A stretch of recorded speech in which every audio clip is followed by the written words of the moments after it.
And hello! There we go.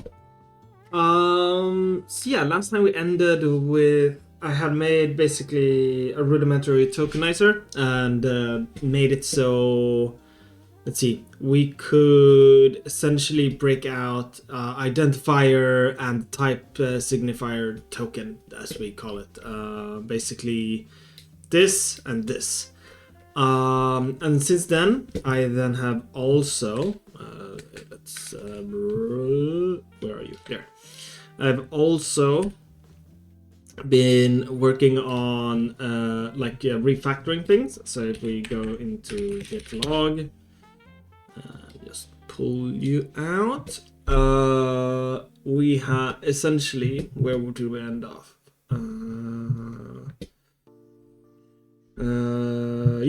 A token for type signifier, and since then I have refactor token types to be a rule set instead that you can create, move rule set creation to its own component, just some extra things, and made tokenized unit class as well. And we can quickly go over that. So if we look at the test, we create a tokenizer and we give it a rule set, and we made essentially a factory static function that does this. This means also like I can move things out into a separate file. So when I want to add new tokens, it's very easy to just add it here.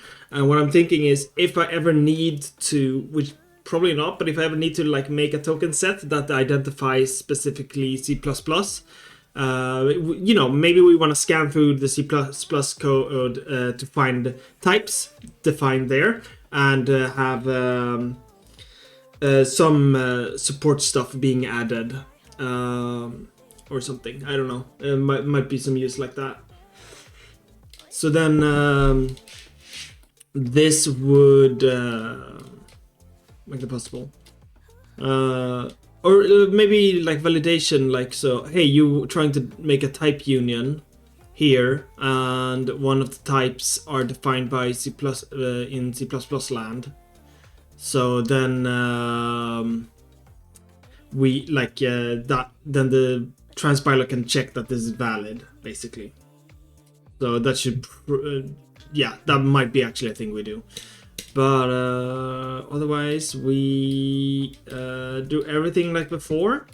We haven't gotten much further. I haven't done anything else besides refactoring, basically. So if we do step in here. I also made this code a lot simpler. So instead of the big for loop here, the scan is being done by the rule set instead. It essentially finds which rule that I wanted to do this, and then it returns the result and the rule. And here, so in essence, we should be able to do 2 here, I think. Oh, that's not what I wanted. There. Oh no, there. 3. So we have foo, and then we have the type signifier, and then last is int. So if we go back to you, so this is it. So what I want to do next, I want to support white space, which shouldn't be too hard. In essence, right, it's just a token that we then later eliminate, right? So instead of doing anything like trying to identify white space and so on, I'm thinking I'll just go with its own token for white space, and we'll just have the abstract syntax tree later. Just ignore it.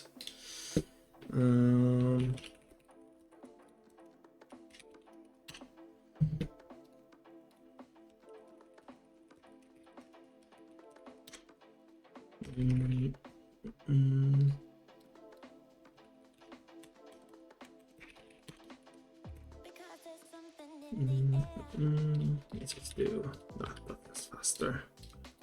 White space token rule.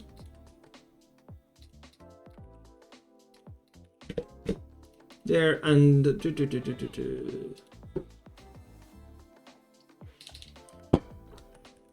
white space token rule. CMake in lib source. Oh yeah, I also fixed this up a little bit, so it's just a little bit nicer. So we can probably move you like that.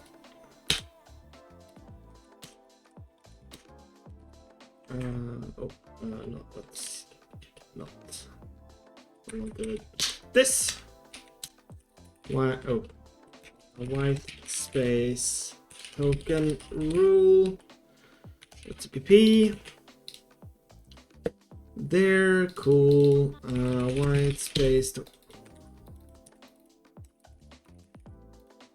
So then, what we want to do in the scan, what we kind of want to do, isn't there standard locale? Oh, actually, we don't need you. So standard locale. How did it work? So standard is alpha locale. Okay, so we want to do something like this. And is white space or something?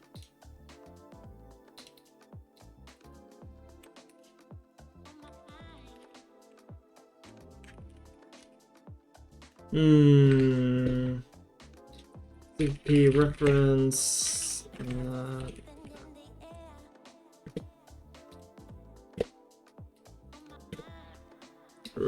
Let's get the browser here.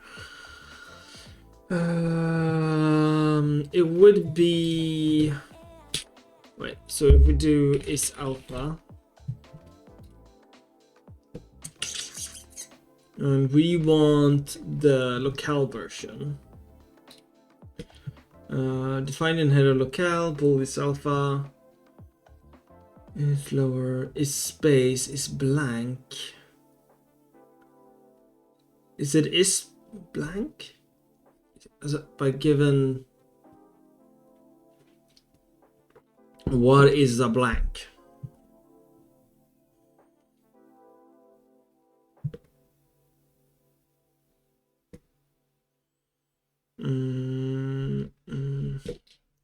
No, I don't think that's what I want.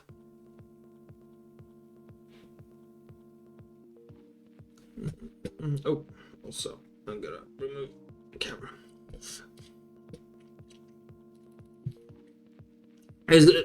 Essentially, it's just the camera when I'm doing coding, just gonna be a lot of forehead.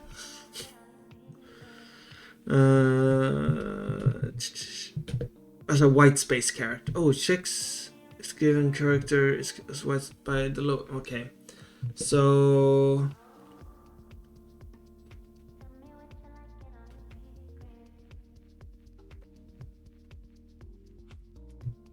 I think maybe if we look. Oh no, that's there. If we look here. Okay, here we go. Installed C locale. So space, form feed, line feed, character return, horizontal tab, vertical tab. Okay, perfect. That's what we want. Standard is space. If it is not space, then return standard no opt. Otherwise, we want to scan for how much white space there is. We don't need to make several white space tokens.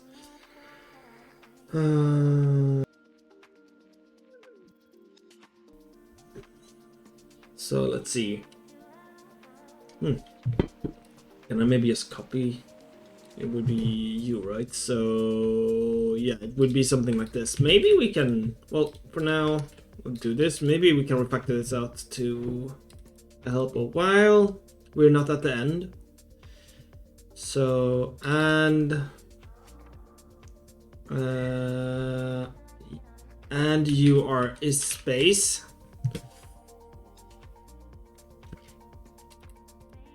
Increase, and then we return, but we don't want it in the payload, right? We essentially, the payload we want to be empty. It's just white space. There's no reason to save it. So first one was payload. So we'll just do to scan begin.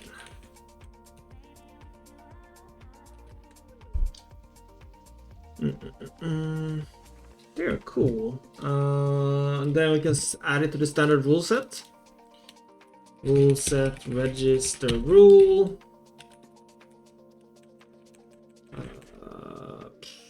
Right, need to include it. Token rules. White space token rule. White space token rule. Wonder if I should make that namespace in instead, because then I can future refactoring. But here, so that should be enough, and then we should be able to simply tokenizer test. Just run this. Yeah, so we have foo into there, and if we step in, first one will be an identifier. But next one should be white space. And rule, white space rule, there we go. Just to double check. Oh, actually I should make a separate test for that, shouldn't I? So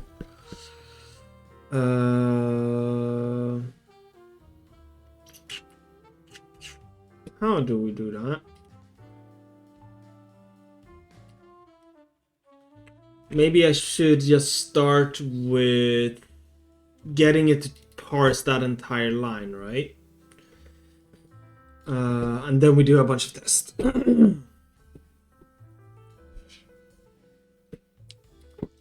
I think that's fine.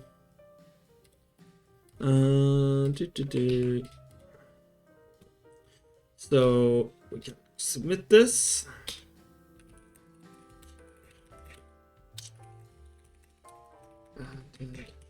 White space token rule.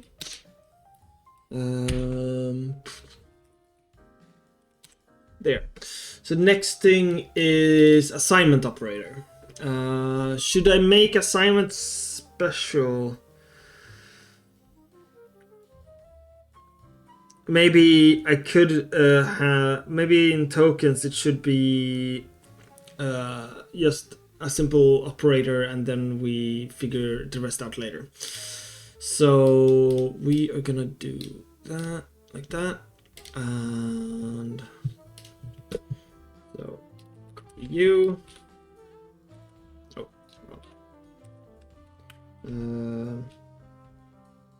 you would be operator token rule.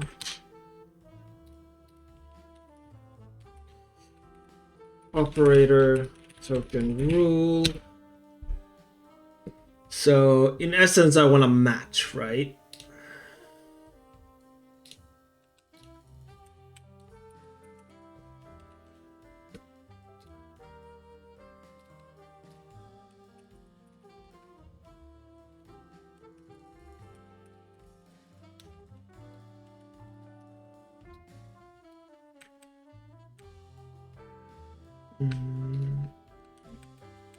Don't think we're gonna need locale. CNAME list here.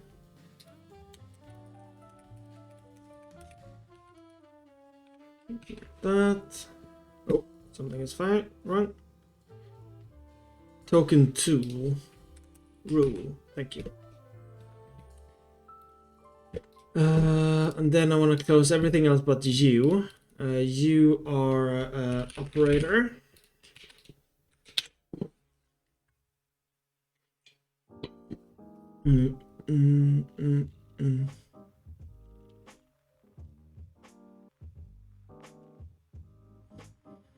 So we're gonna have a list of different symbols that are, and they can be several characters. That is also the problem, right? So we're gonna have, right, if we just go by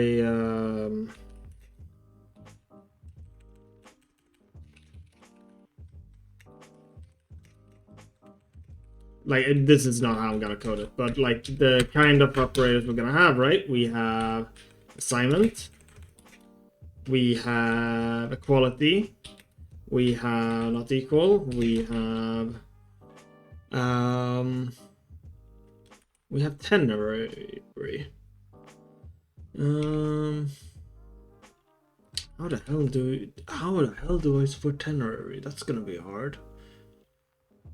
I haven't even thought about that. Actually, I am just gonna cheat. We have C++ here. Doesn't this have like a list of operators? I think I remember something like that.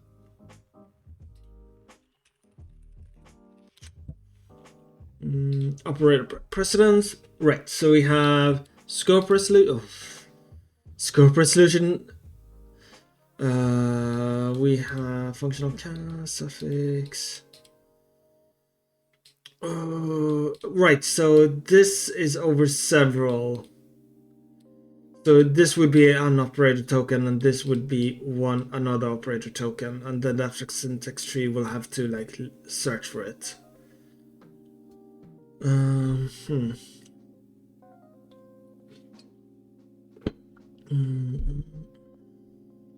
These are keywords. Keywords are sort of operators, I guess, here, but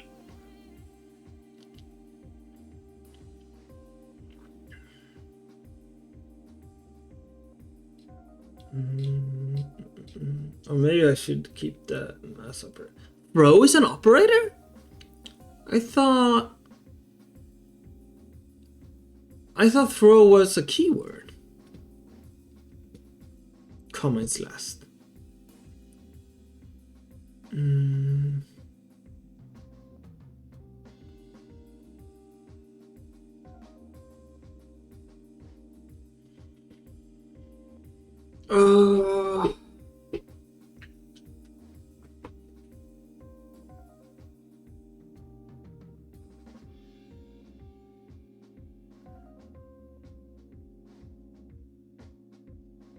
And then since we want compatibility with C++, we should follow this, basically.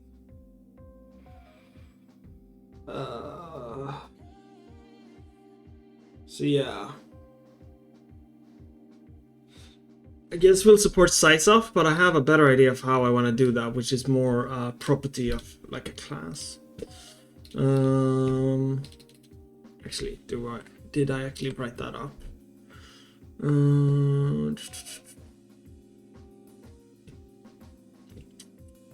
I don't think I did.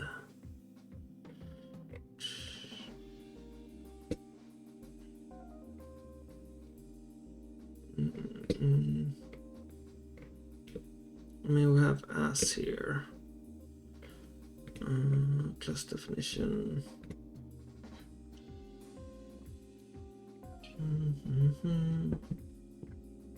No, probably haven't written that down. In essence, what I want you to be able to do is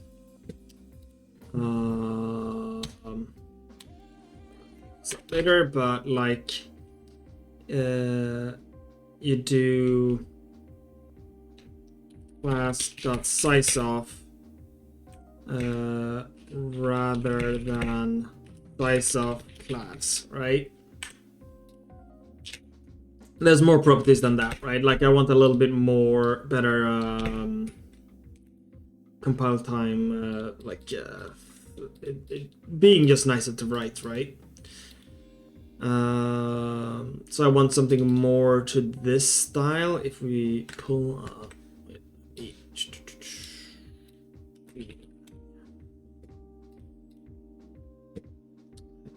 documentation, their documentation is so hard to read. Language reference.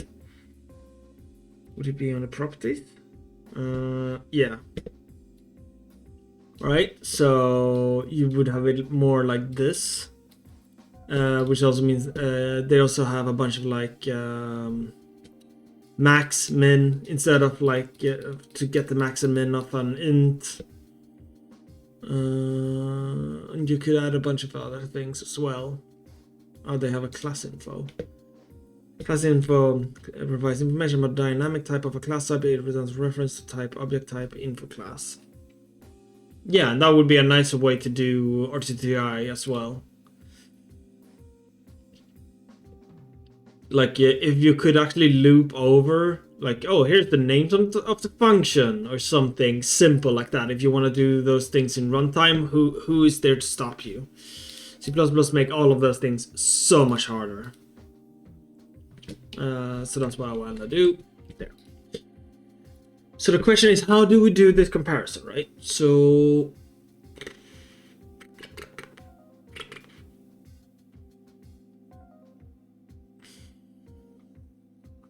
I need to first identify, hey, oh wait, could I do like a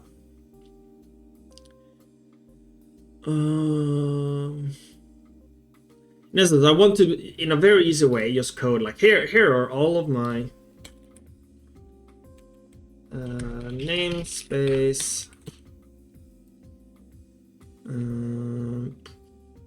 all of the operators we care.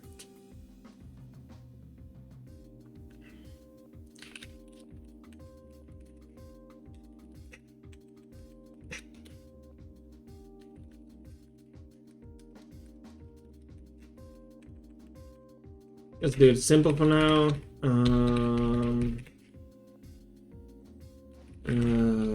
Here, these are the operators we care about.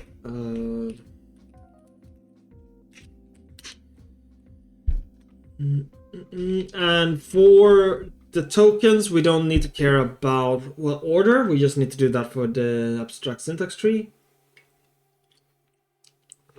Oh, yeah, so there will be a refactoring here later to make like this unified.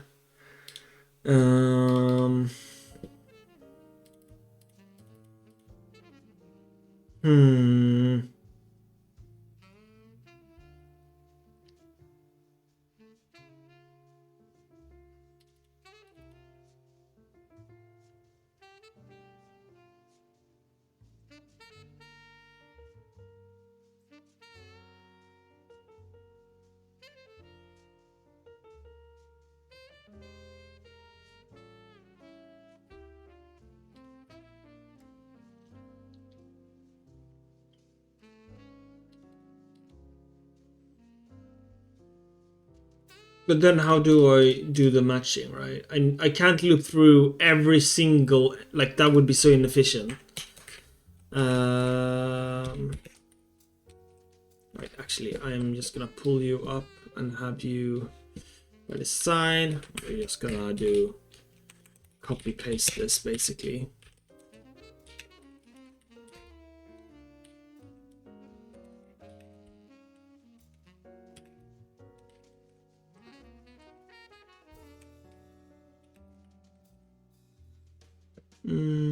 Oh, oh right, this is only, oh, there's some rules here as well, right?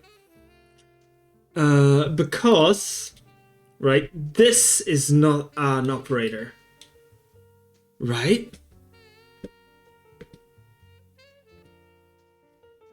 It's only an operator if it's, oh, if there's a type first.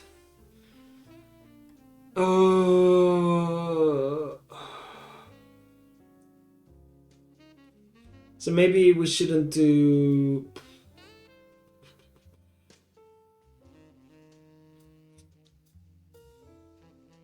Okay. Okay. So we gotta split this. This is not operators. This should be like symbols, right? So this is.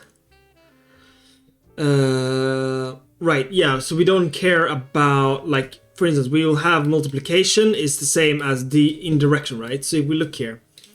This is the same as multiplication, which we have down here, but it doesn't care about it. What we need to do is tokens that are symbols. So I don't know, what do I call these? Operators are listed at the bottom. Scope resolution. Okay, so it is. And identifies an arbitrary long sequence of digits underscore lowercase. Yeah, okay, no, that I've already done. I think I support this. Well, except the Unicode, but we can support that. Oh, I don't support underscore. Just do that real quick. What we can do here in space. bool is valid character. And we just want char, right?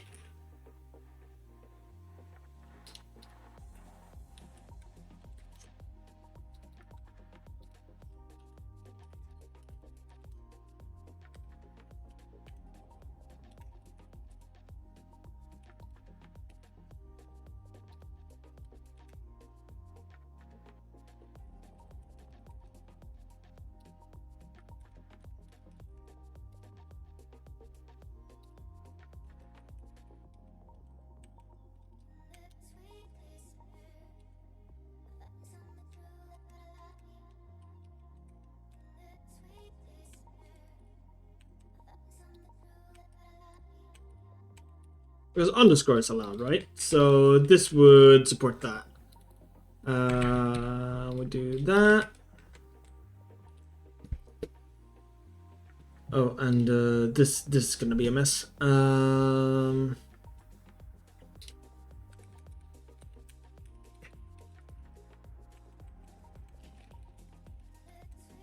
There. Just checking. There, cool.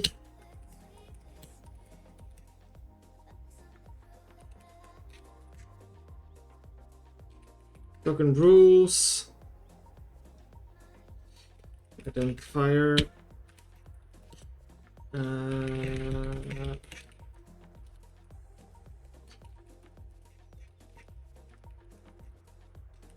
There. So any other of a valid element must be one of the following. Oh, it can start. Ooh, it can also start. Oh, wait. So is valid bool is valid start character.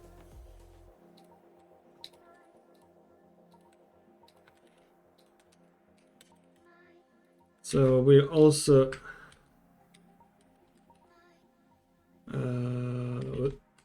no, you can keep that one.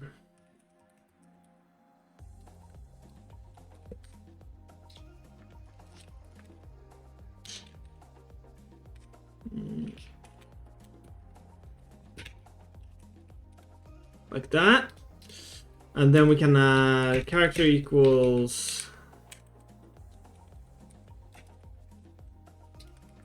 There we go. So that should check for that.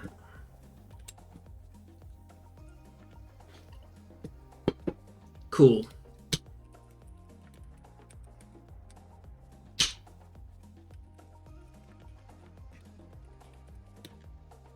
There we go. Awesome.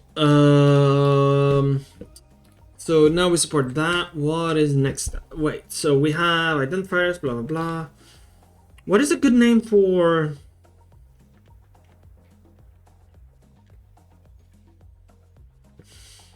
What's a good name for these? Like a collection name. We like... Maybe I should have them split. It would be easier to just keep them all under one. I could make an enum. I've seen a lot of others using enums for this, right? So if we name it... if we do... Assignment operators.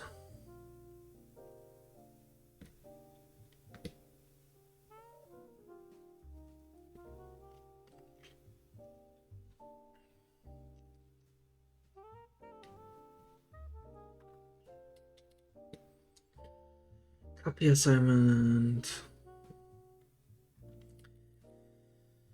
Syntax. This is an entire expression. We're not there yet. What is operator? Yeah, this is a...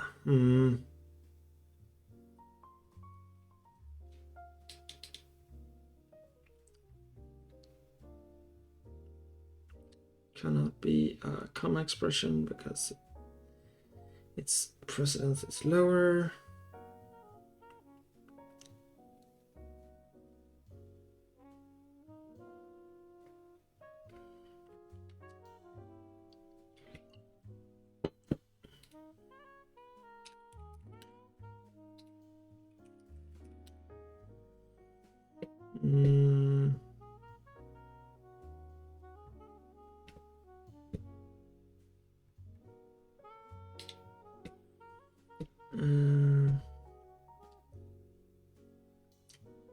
that to clear or semantically.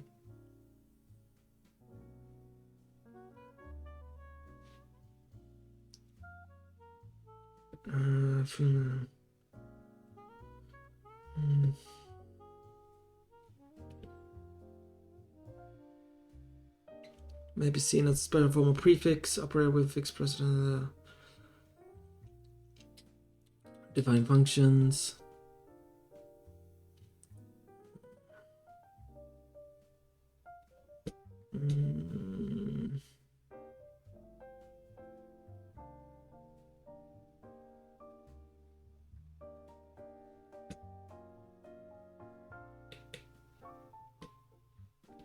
Blah blah blah blah blah.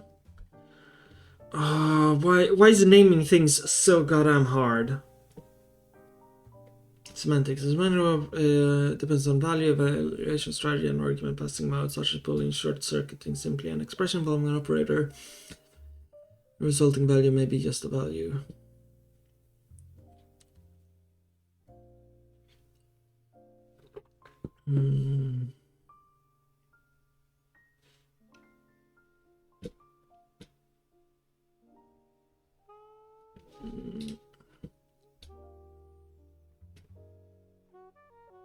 Conditional expression.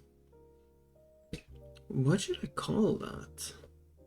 Should I just call it operator tokens? Though the payload is specifically a string, right? So I'm not going to be able to assign an enum. It's kind of bad. Right. Yeah, because I have a unified thing here. Ugh. Ugh.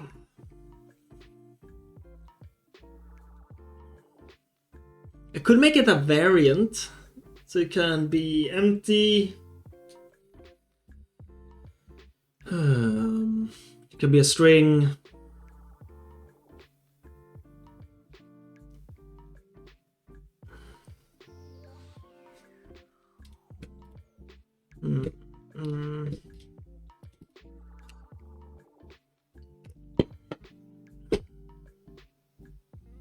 Alright.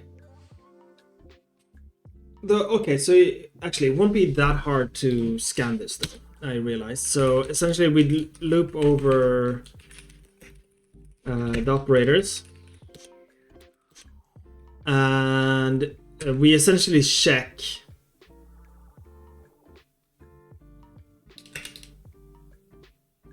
up. Essentially what we can do, we check the length of the operator, and then that's what we look at, right? So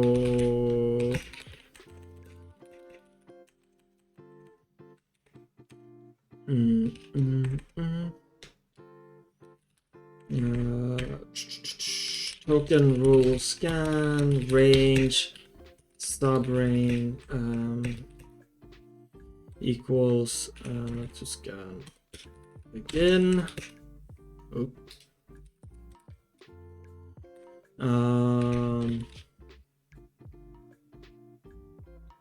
Or can I make a standard string view from this?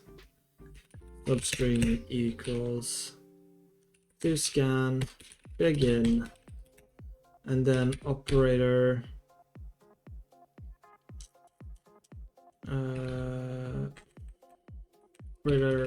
go to scan.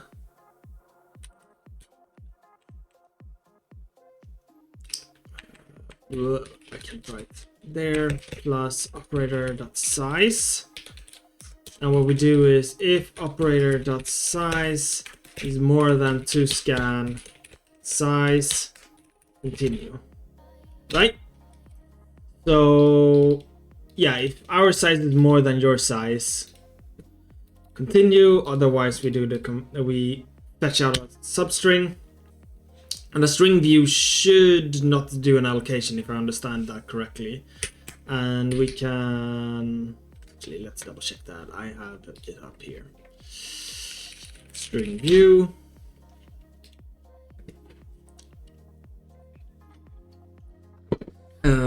Describe an object that can refer a constant contiguous sequence of chart T with the first amount of at position 0.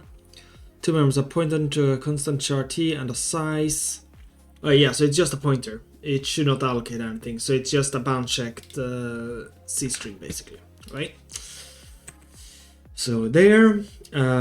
So if OP equals substring,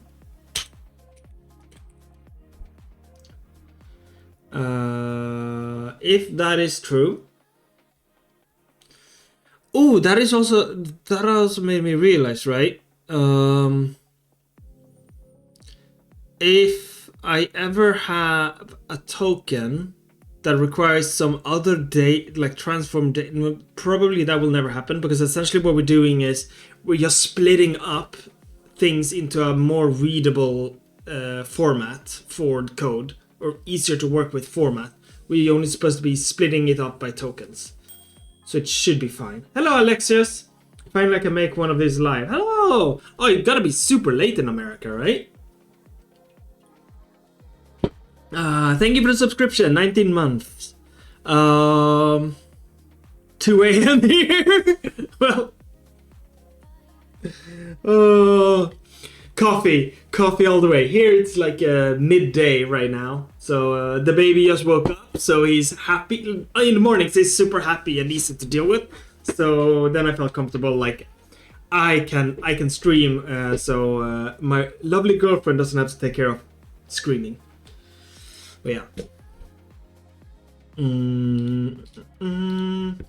Yeah, right. So with tokens we should never have to transform the data. We do that with the abstract syntax tree, because the tokens are only for splitting things up and making it easy to work with. So we don't just do string well, it is going to be only string comparisons, but hopefully this is fine that we're only working with strings and not enums or something like that. Can probably improve that later. So we compare, yes, you are equal, then we return our we want the payload to be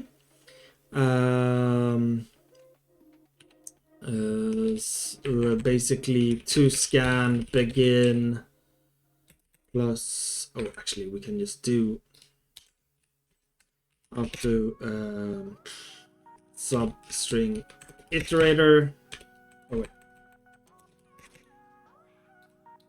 do we just do this here? Substring and right, and then we do the substring and substring and there. So that should be the operator. So this, now we just need to fill that out. We had no, not an assignment. Identifiers here. I'm just gonna fill that out. And then it will be up for us to actually like support it. Oh, it's actually compilation error. I thought you would be okay with. Yeah, this is a range iterator. Range iterator. The result wants 2 range iterators. This should be fine.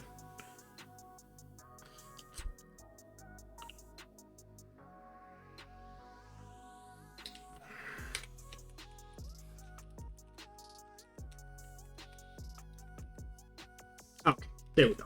Yeah, I do have to do that. Okay. So cool. So now we just need to fill this. We have you.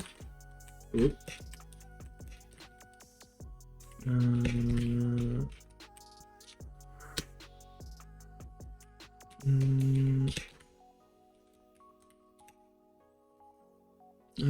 Plus, plus, minus, minus. We already have. We have plus, we have minus. We have you. Tilde. Multiplication, ampersand.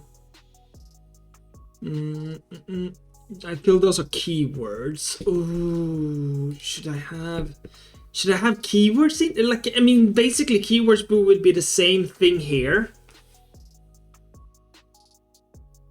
I feel like for some reason that I should have keywords separately. Yeah, because like what I can do is I can have a specific one for like new keyword, a specific token for that, and that might be easier to work with. While I don't want to make a new class for every single operator.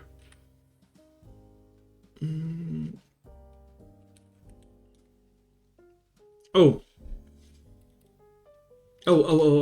Actually, we need the large. Okay, so we're gonna sort this later, but first.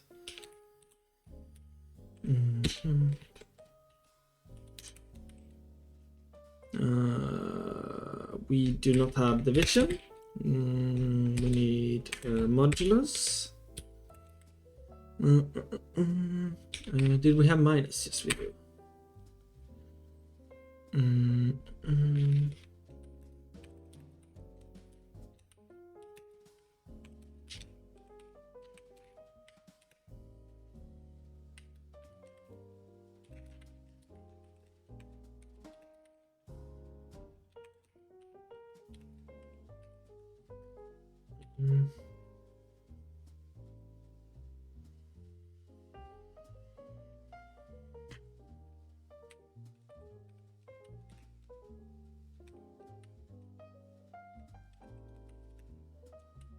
Ampersand we have.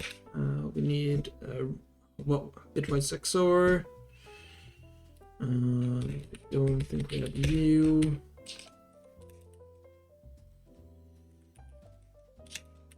And we're gonna, like, right now all of this is crap. I need to sort this out. We need colon.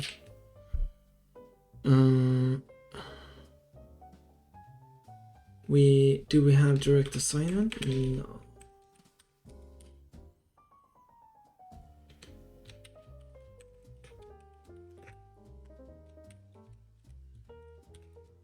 Because essentially, right, this is one operator, not two operators. So I do want it to join those together if it finds it. I don't want the abstract syntax tree to do that. I could have the abstract syntax tree to do that, but I will make it more complex. Maybe this is a bad idea to do it in the way I am doing it.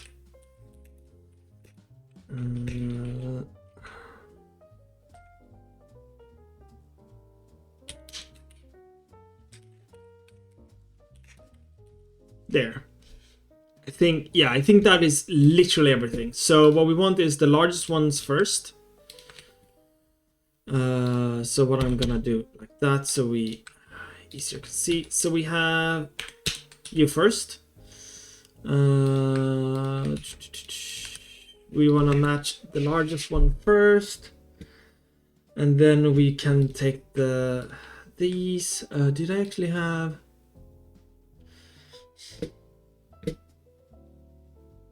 The type signifier token should just be in here, shouldn't it? Right? Because it's just a simple blip.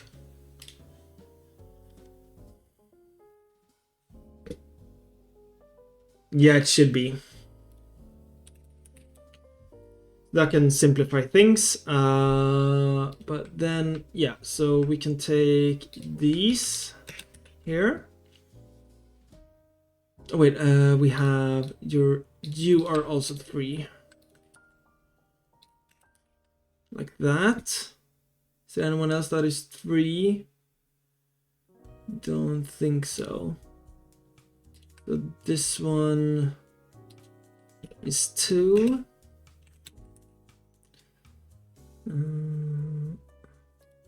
These are 2.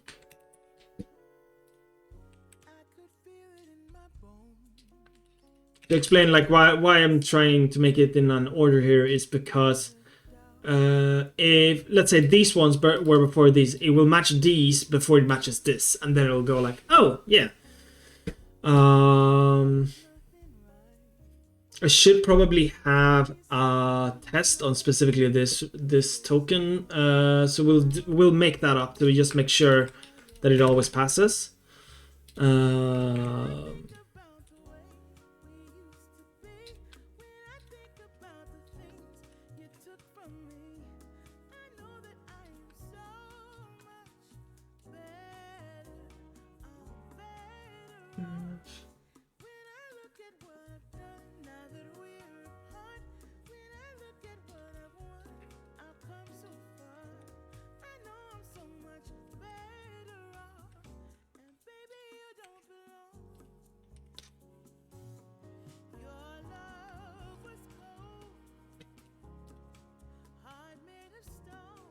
like this, right? I think this will match if there's 2, if there's 1.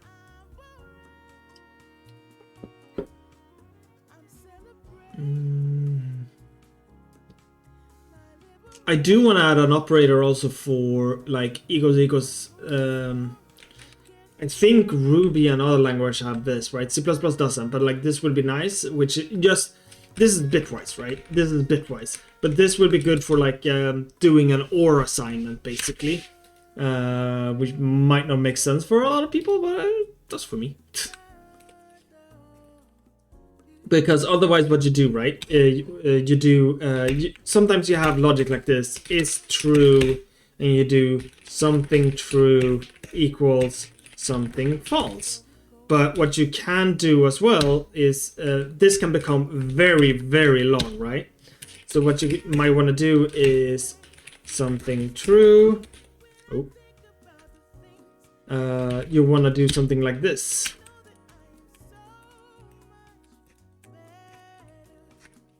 Just to shorten it. And I think because it's so the problem with this is if this is not, this is a truthy value, but it might be an int, right? So 0 means false.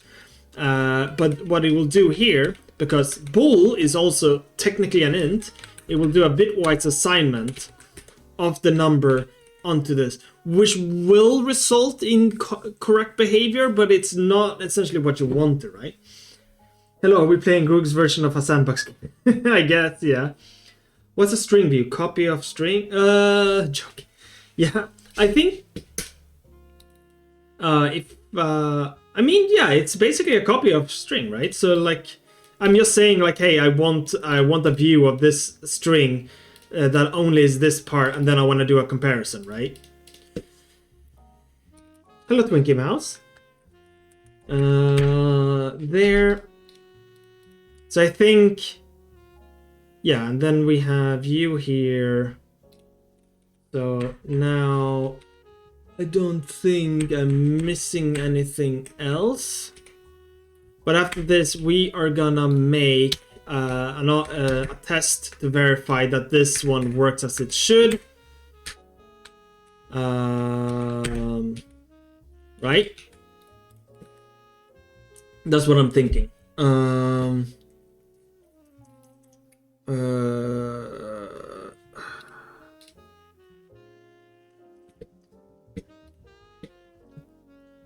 How do I best test that? But yeah, so we can remove type signifier, right? Because this one is not use.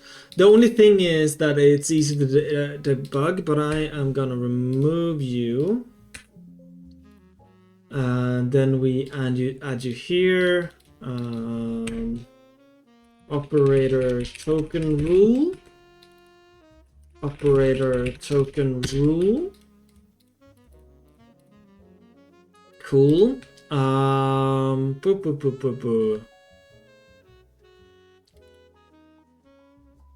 That should be it, right? CMake list. We need to remove you. There. Pile. Oh, we had an error. Where are we including you? Token rule set. Oh, that's a leftover. Do we need a circuit? Yeah, we do.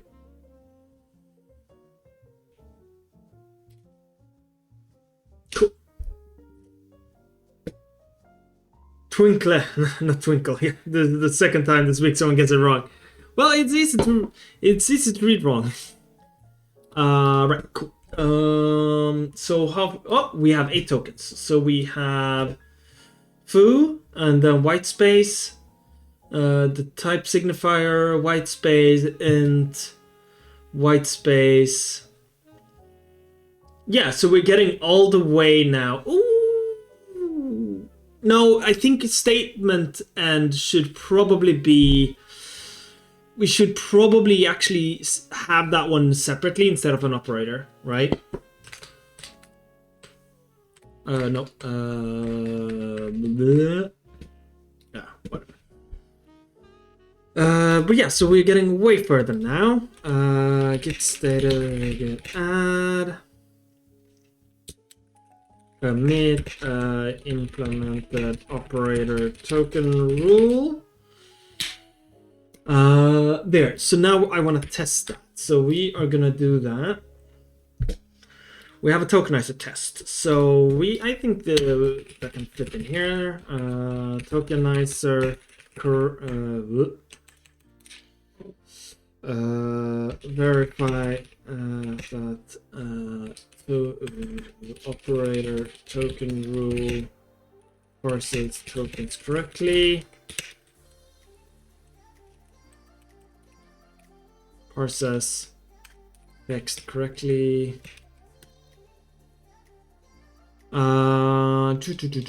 So in essence, we want to give it a string of a bunch of different tokens, right? And then we want to get out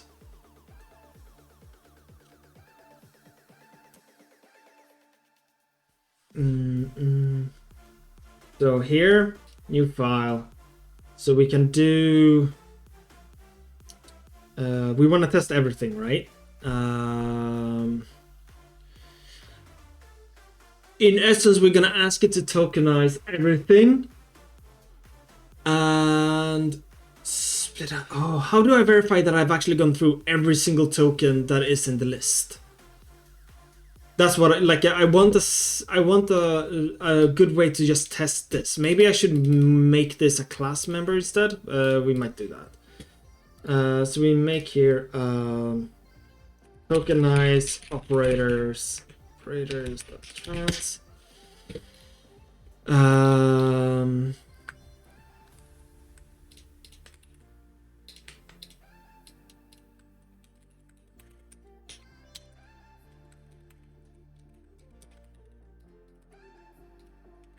Something like this, right? And we do tokenize operators. We'll move this test case above.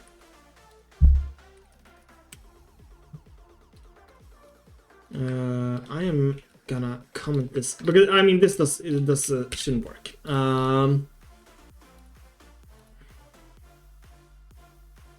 Okay, no, we should do a test like that actually instead. And then we have tokenize identifiers.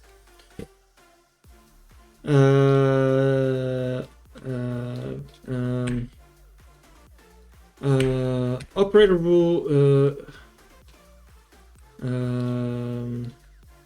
Make sure every operator is parsed correctly, and then here I'm gonna make it simpler. Every combination of how do assert that identifiers are parsed.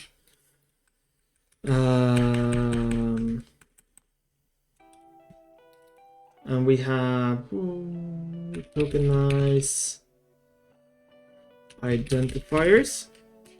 So we're gonna do that eventually. But first here, operators. In essence, right, we want to get every single thing out here. So if I have just a long string of this,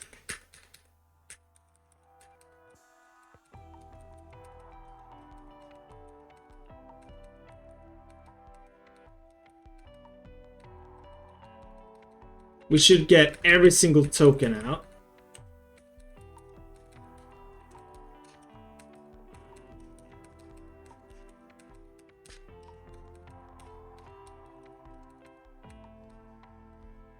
First, actually, we should be. Ooh, wait. No, the quotation is not, because that's literal. That's not an operator. We'll get to literals in a bit.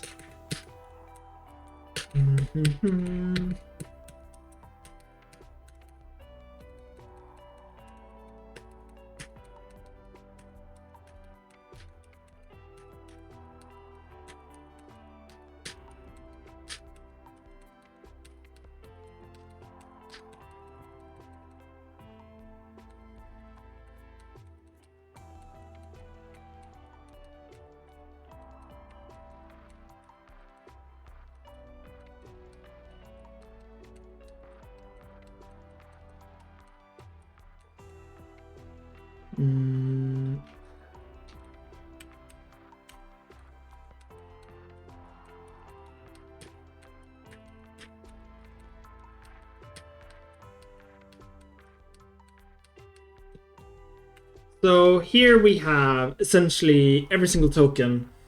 It's gonna match the. I don't know if this is gonna work. Okay, we should probably have white space in between. So because otherwise I think we're testing something completely different. See, because already here I'm confused, right? It should be you, should be you, should be you, should be you. Cool.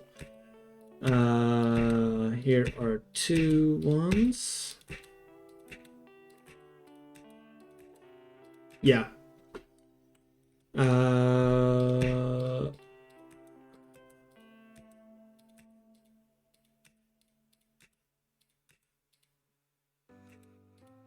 Yeah, I think it's fair to have white space here to delimit them, because we could get ambiguity problems.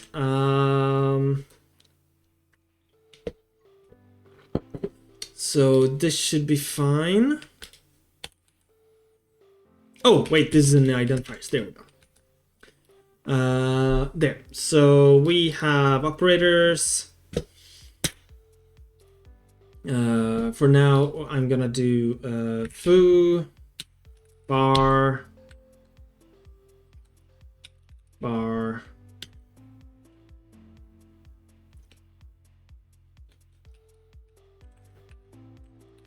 this is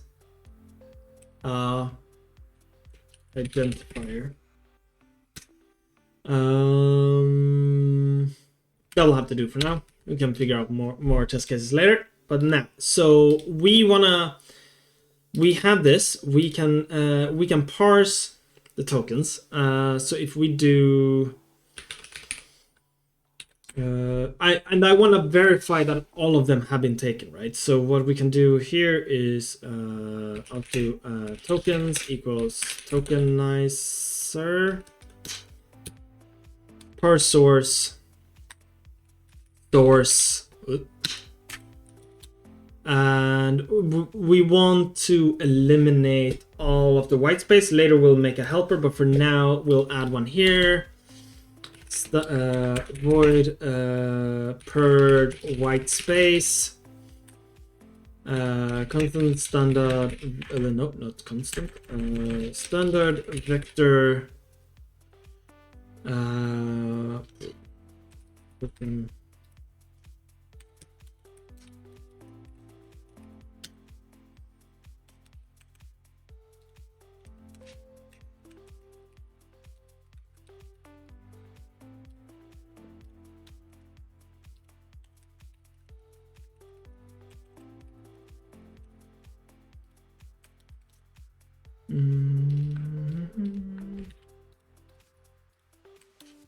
So we should be able to do token erase if, oh no, standard erase if tokens begin, tokens end.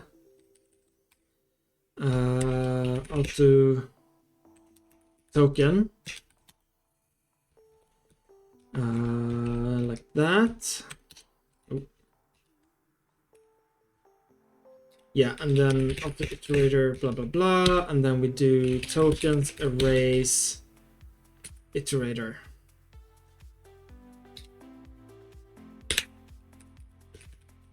I think that's how you do it, right? I have you at the wrong place. This is also a thing I want to improve. I want to make my own standard library if I ever get that far.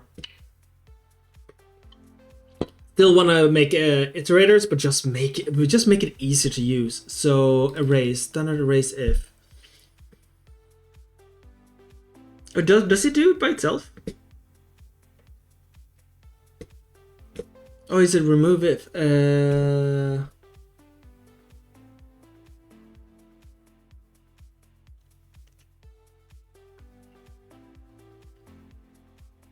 Oh wait, it's a function in.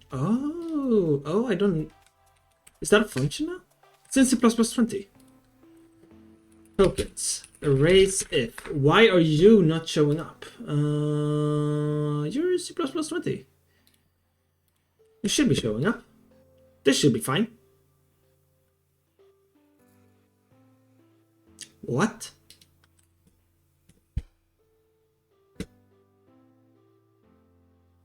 Or is it? Okay, so what it's supposed to do? It's supposed to do remove if, get the iterator.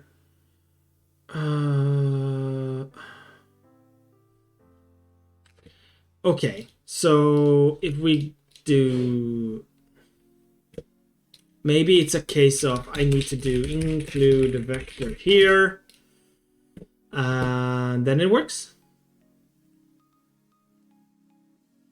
No. It probably will compile, but it's gonna complain about it. Let's just have a look what happens. So if we do this, and if token standard no, auto pointer equal dynamic cast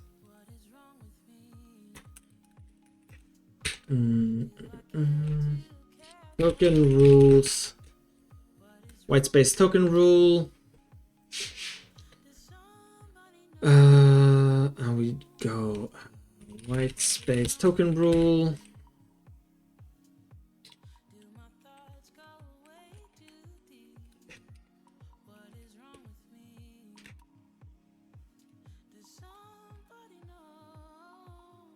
It's not finding the types.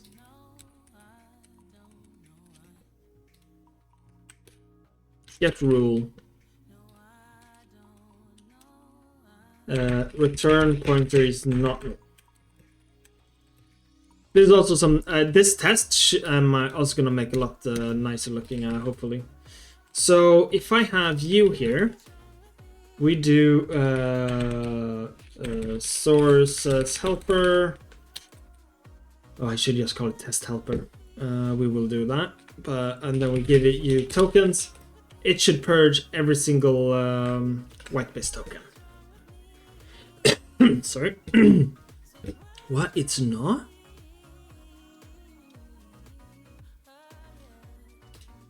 What? But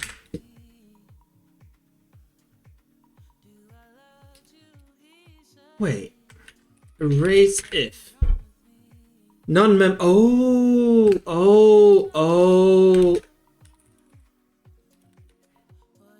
You're kidding, right? Is it like this? I hate this. Oh. How are you supposed to look? So we got to erase. You give it just a vector? Yeah, but this is what I... There. Yeah, because so many people were doing probably this. They went like, okay, we might...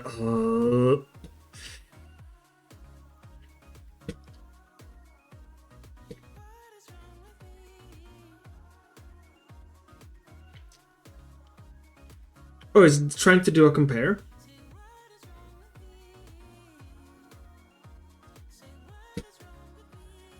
Where? It's BP28. So it's Okay, so we need full operator equals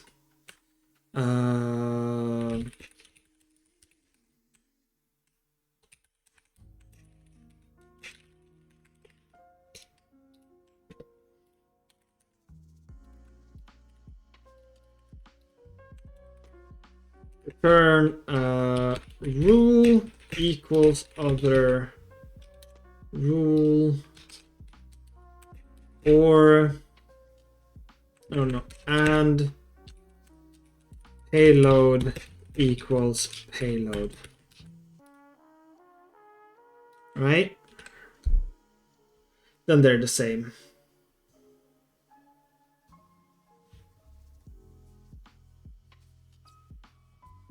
What? What is it doing?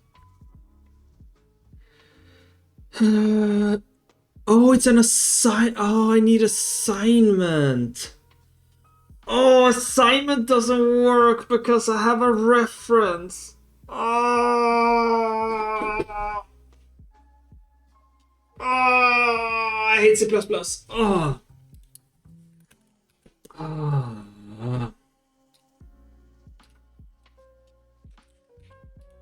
Oh, no.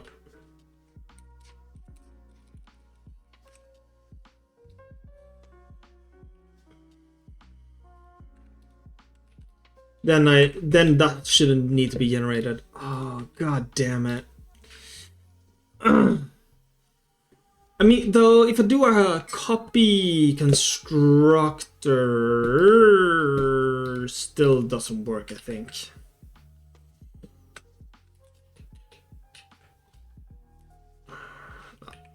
We're just gonna keep it simple.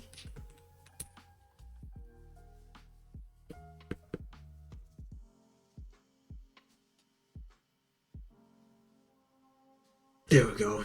God damn it. So now that should purge all of the white space.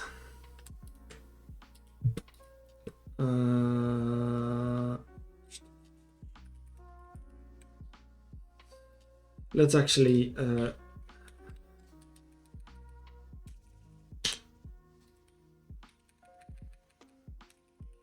rename you test helper. Test helper.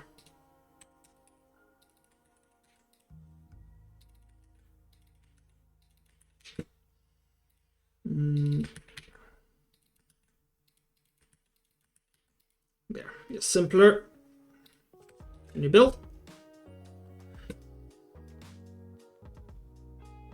Cool. So now we just have a list of tokens that are only operators. We want a good way to test. Let's just do this. Git status, git git commit, rewrote. Why can I hear screaming from upstairs? Because I'm coding. It's very intense. You sound just like what I do when I'm working with Google Tag Manager. Oh yeah, how's the music? I don't have it too loud, right? Or can you even hear it? I might have it too low.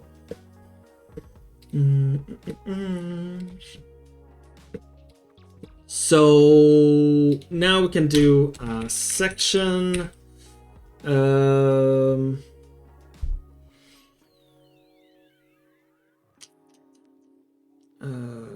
Yeah, I can barely hear it. All right, let me raise it a bit. How about now?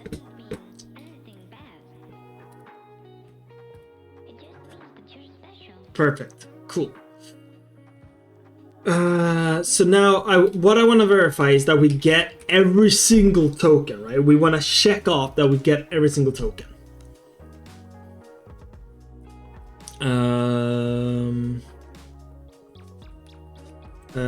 Gets check off every single operator.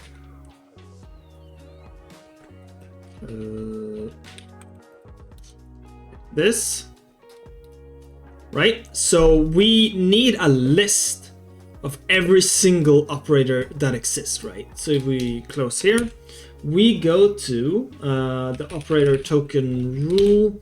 We are gonna move this little guy. The operator token rule to here. And there, constant, static constant, and then we do should be as simple as doing this.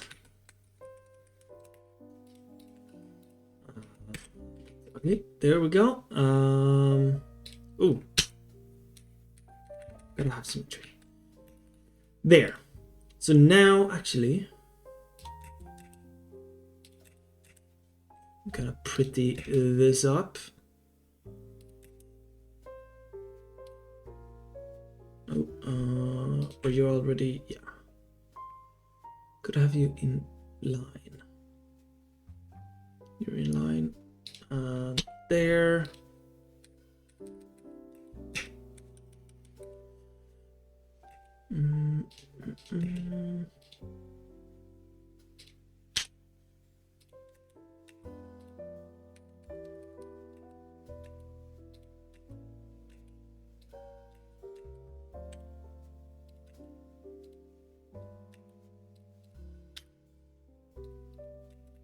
Gotta make the code pretty. I know this is very useful.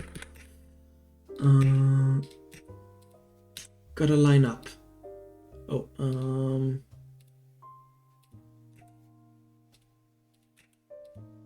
you were not lining up.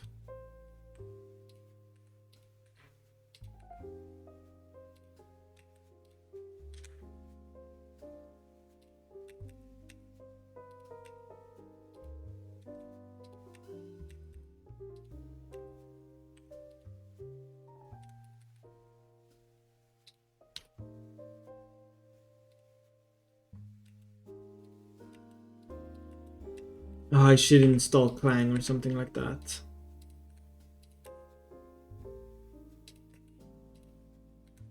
There we go.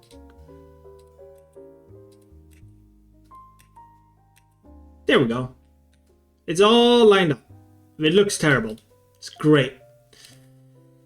So now we have this list, right? So we can do auto operator list equals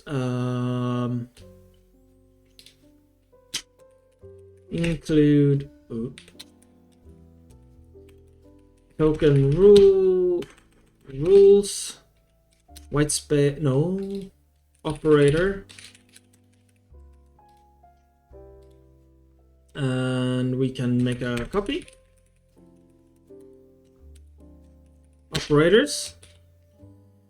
So now we have a list, and what we'll do is we'll go through every single token, get their payload, remove that from there, assert. Oh, actually, so what we're gonna do is make sure every token generated is valid. We gotta check that they are not that they are in that list, that there's nothing weird. And here check off every single operator is created. There. So we're gonna start with this one. Drown out your screaming. Babe, since you're watching, can I get more coffee, please? Or if you're busy with the baby, write in chat and I'll go make it myself. I'll take a short break. Let's see. So now we want to loop over for auto token.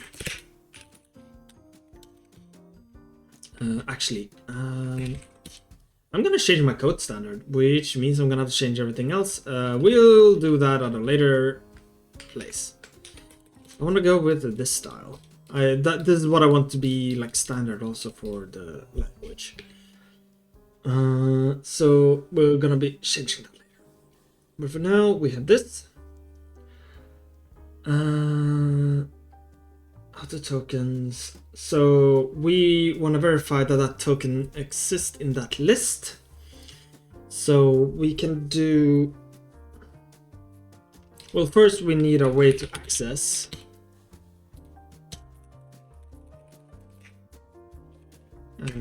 Get payload. Bool has payload. Something like that. Token, let's see. Bool token has payload. Const return. Return payload has value.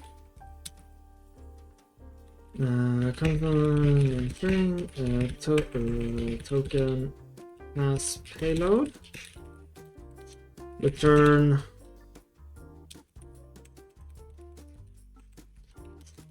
that. No, get.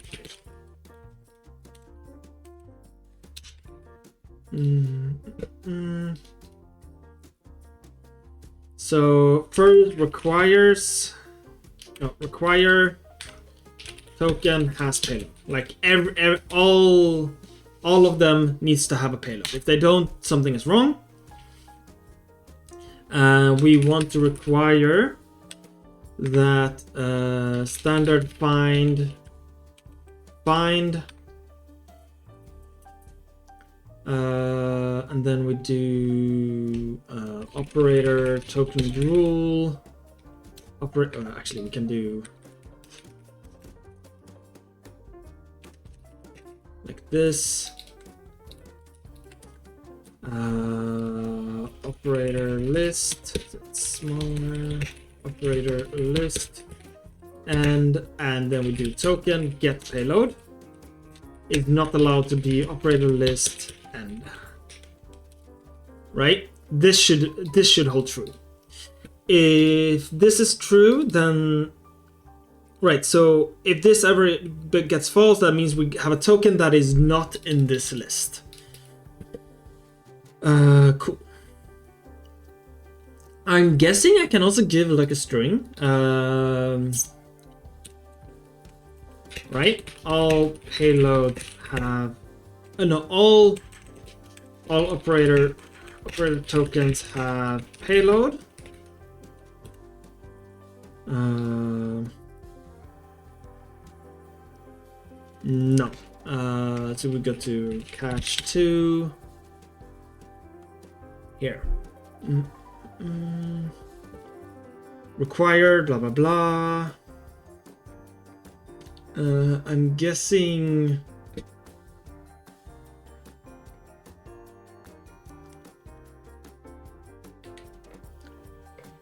I'm guessing the requires can't have text. I need to have that in the section. Yeah, okay. Oh, actually, I'm gonna keep that up there. There.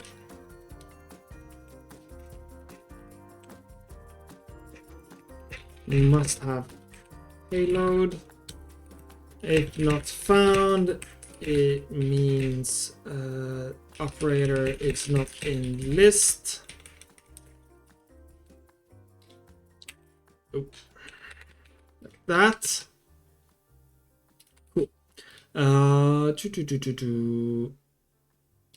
And then here, what we want to do, we want to for out to tokens.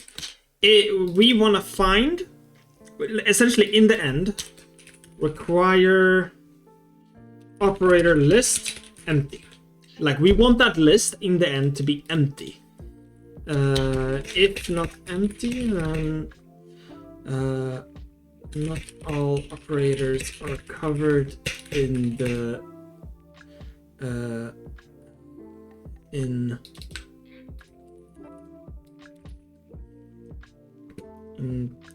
What we're also gonna do here is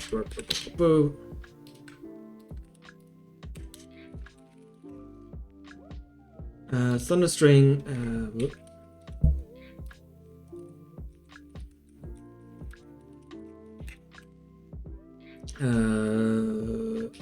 Tokenizer.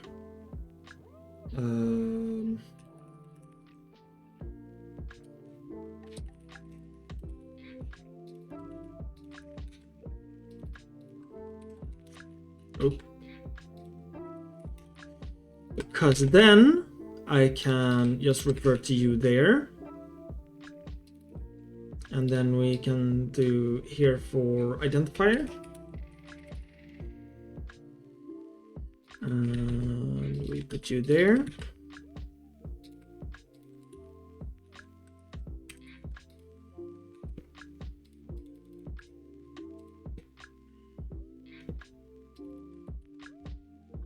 Cool.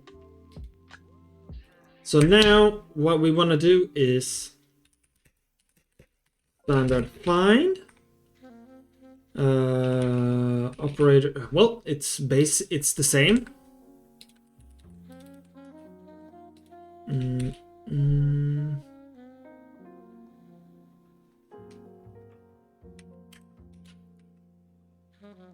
Oh, 2 finds. Oops. There. So we find it. Require is not operator list and then we operator list erase, right? So we go through a list, we find that payload, and then we erase it, and in the end we want it to be empty, right? All of this should work, hopefully. Oh, what did I do wrong? Rector is not a member. Operator token rule. Right, we do like that.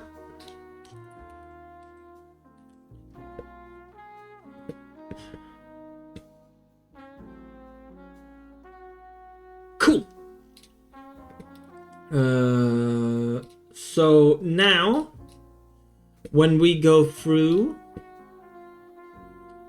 all of this should pass. So we are gonna do cmake refresh test for all projects, and we are gonna do pass test.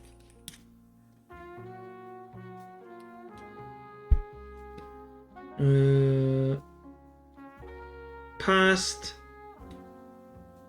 100 tests passed. 0 tests failed out of 1. Assert. Wait. Every operator is parsed correctly failed. What? But you say 0 tests of. Oh, in this one. Oh, it's splitting it like that. That's annoying. Or maybe that's fine. Oh, 137 passed. 1 failed. Whoa, what? Oh, is it the operator list? Is it not empty?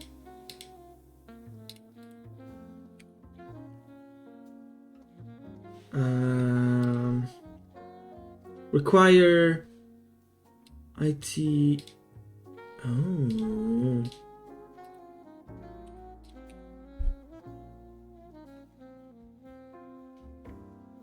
Yeah, so we have all of these here.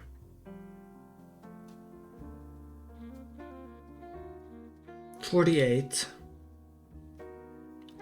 My operator list begin. And we assert that. And then we remove it, right? And we do that throughout the entire thing. So what is it that fails here? Require with expansion. God damn it, I want to... Okay. Actually, that shouldn't fail. So we have... We're trying to find where it is in the list. we get the payload. Like this test should already have run and verify that everything is fine. So it's kind of interesting that me erasing it changes things. Because I make a copy here. Okay, so we're gonna we try. Here. Oh. There. We are trying to erase nothing.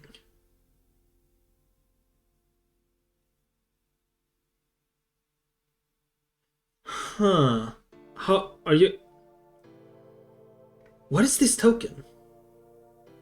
The token is dot.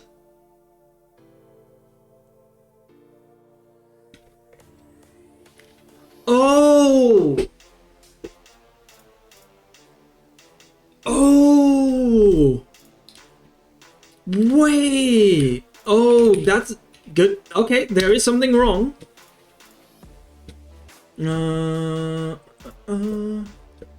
But this means this one doesn't catch it, right? Okay, so first we need to understand what is going wrong.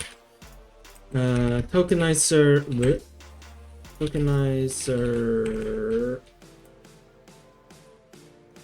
There. Here. So this one. Oh, I have 2 dots.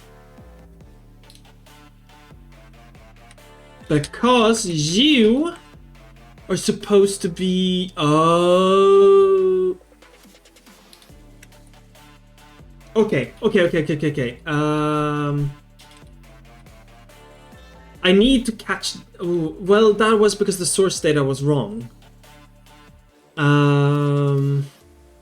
But I do need to catch that they're not in order here. So if I fix that, now the source data is correct.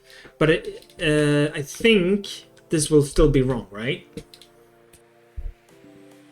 Oh wait, no, it didn't catch...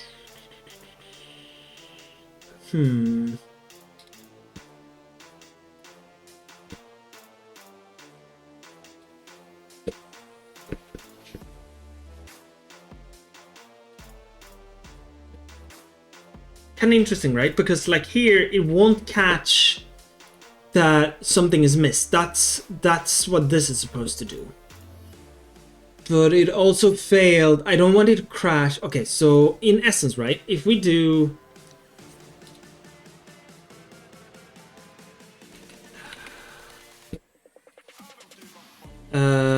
what I can do is require is not...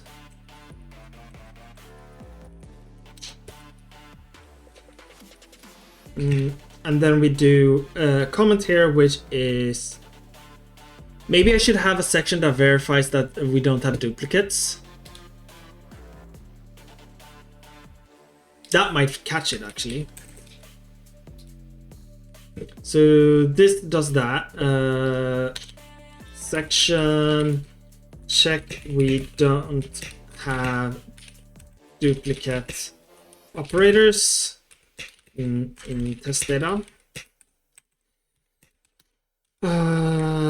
So the best way to do that, right, is we go for auto token and we do a vector here. And we do standard string, checked off, tokens, and we do require standard find checked off begin, checked off. But essentially, I want to use this test as a way to verify that I keep everything up to date. If I add an operator somewhere and I don't want it to be missed. So normally you wouldn't do this in a test, I think. I'm not that good with testing my code, but like automated testing on my code, but yeah, here we are. Get payload. So here we double check. Like we require that this is end, right? We didn't find anything, right? We double check that. Check we don't have duplicate operators in our test data. And then check the pushback token get. What we can do also is reserve tokens size.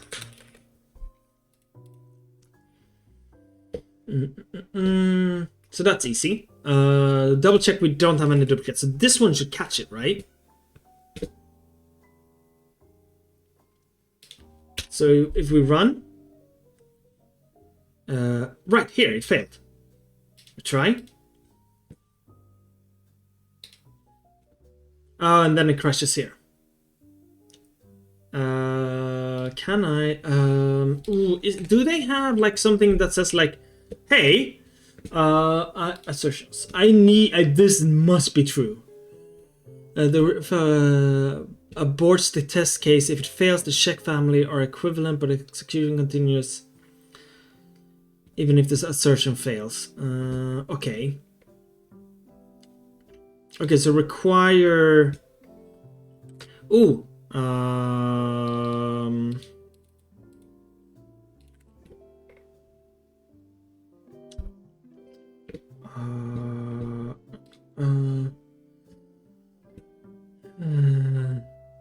The check.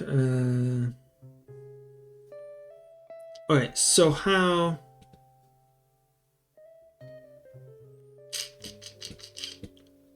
do I do test case? Where do we have that? Test case and sections. So in what order are they executed?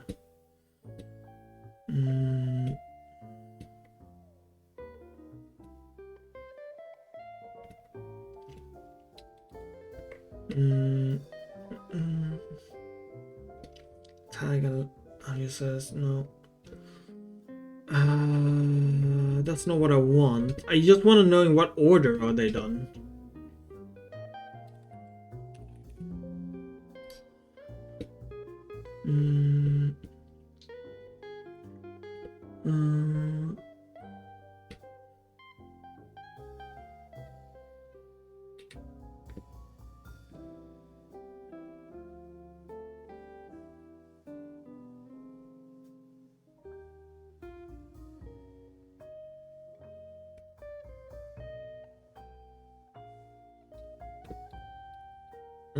Are they done from bottom up?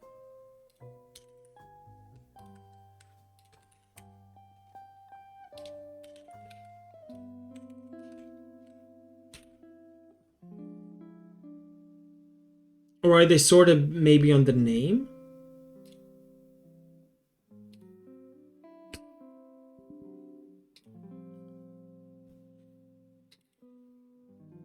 Oh, maybe it doesn't abort it because it's in the section, right?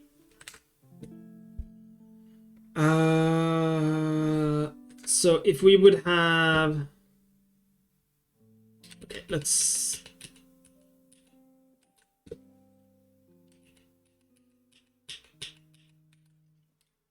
If we do this like this instead... Right?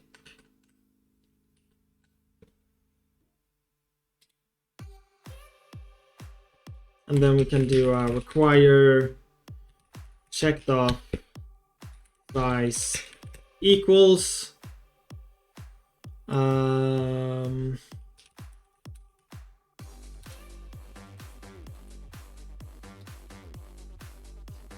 so if I do it here, right, it will test it outside first and before going into the sections, and then it might fail it.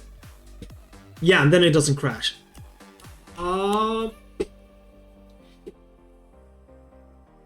How do we... Yeah, it fails here. God damn it. But if I have it like that, I'm just gonna test.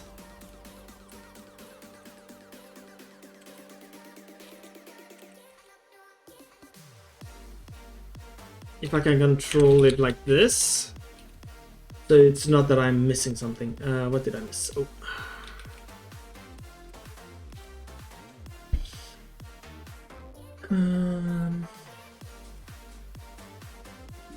No, it still runs it. How do I... If I... Skipping... Passing, failing... I kind of want to do like, hey, if this one fails, don't test the other stuff.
Oh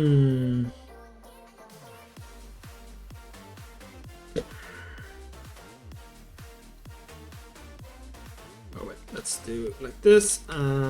Catch to fail in section, fail test case.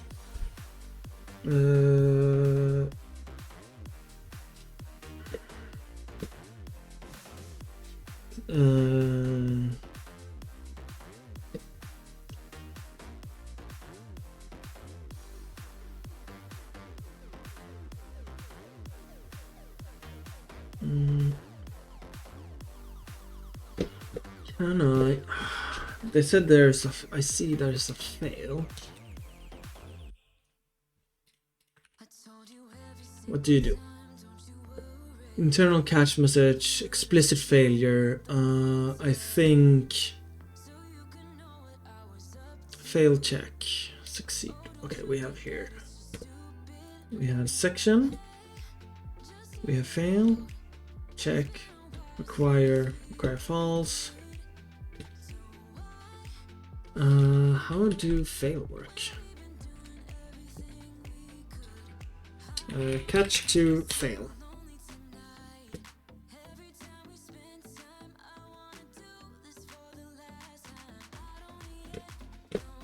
Alright, so what happens if we do fail? Oh, it won't tell me? What are you expanded to? Alright, let's go.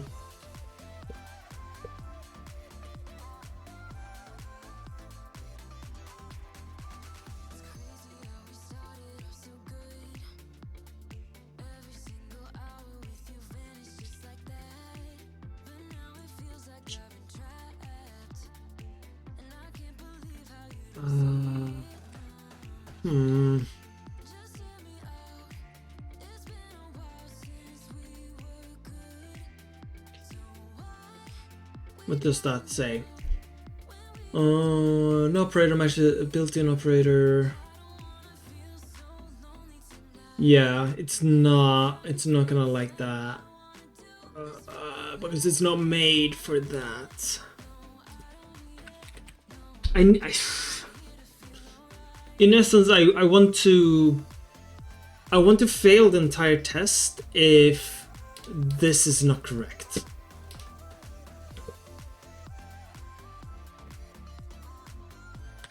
How do we do that?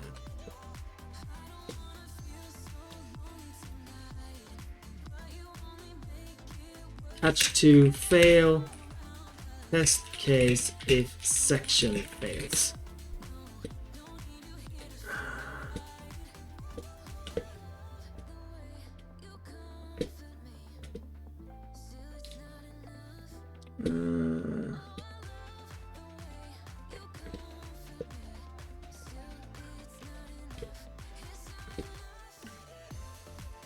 No, this is not what I want.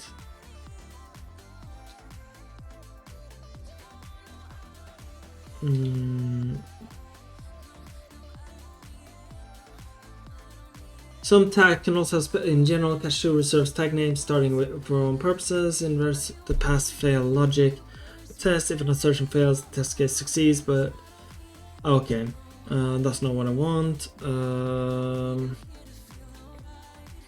Matches, generators, matchers. Require that. So I think my problem is I'm doing this because essentially this is something that I need to do for all of these. I want this to fail if that one.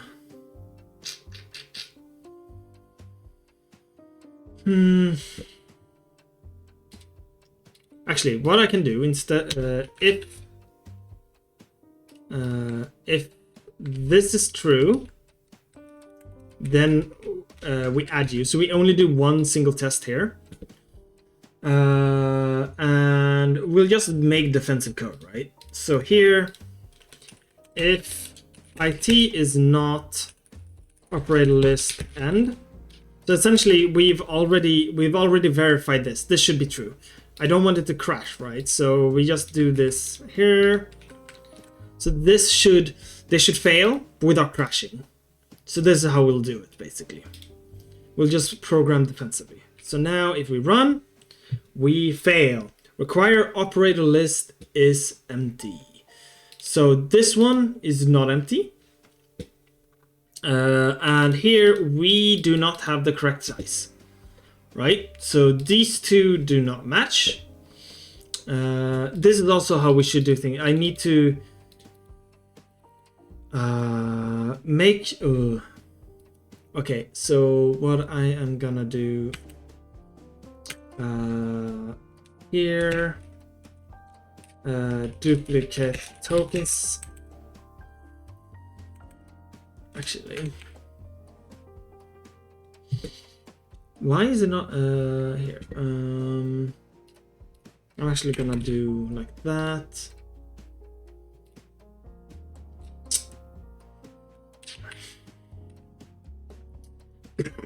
Sorry.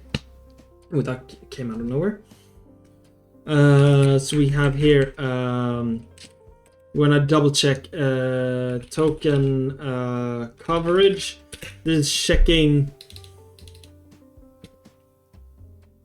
Oh no,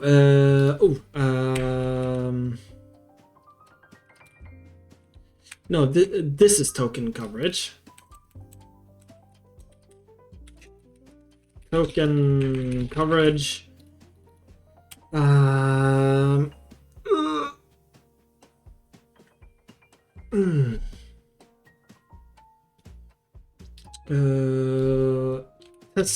Testing. Oh, tokenizer. No, where are you? Yeah, tokenizer operators. And then here we have, this is make sure every token is valid.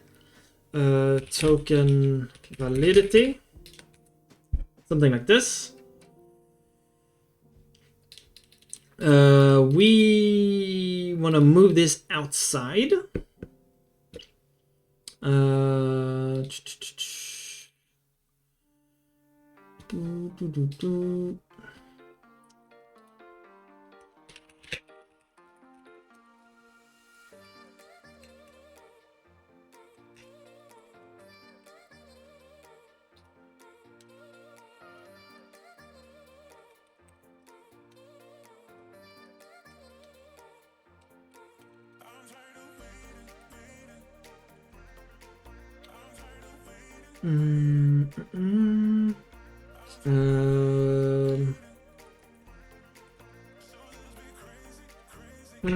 It's true.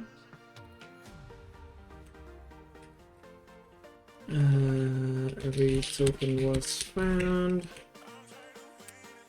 like that, and then we have the requires outside. every token has payload. Oh.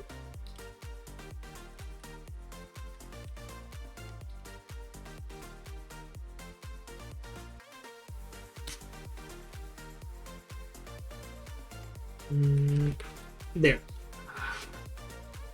Because this is what we're testing. We're testing that every is true here. And this should still fail. Just cases 2. And now way fewer assertions is a lot more easier to check. So we have 2 failed assertions, which is we failed duplicate tokens here. Check we don't have duplicate operators in test data. That failed. And then we failed token coverage. We are not covering every token, and that is because of this. I don't like operator list empty and it expands to false. Yeah, okay. So this is great. So now if we go to here, this one, we fix that. Will that pass?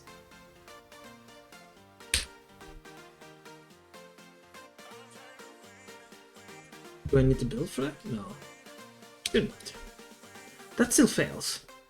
If we move you to be here,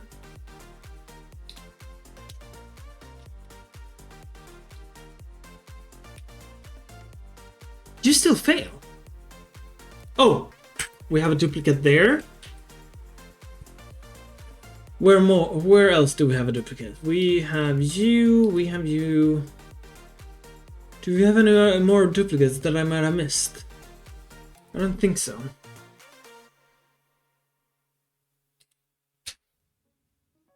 $47 of 49. What duplicates are we missing?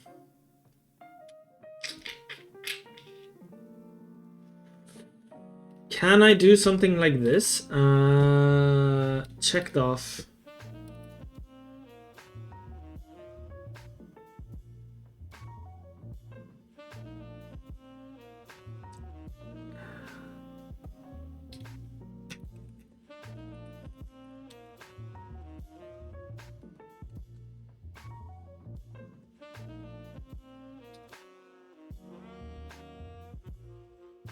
Can you put that way? So we have duplicates. I'm not sure what duplicates. So if we have a look, tokens 47 of 49. Can I add expression tokens? Yeah. So we have you.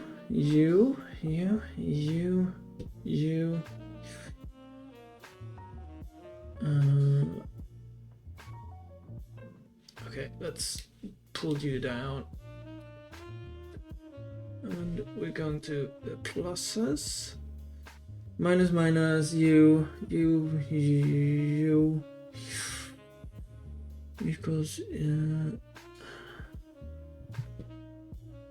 minus multiplication, division, modulus.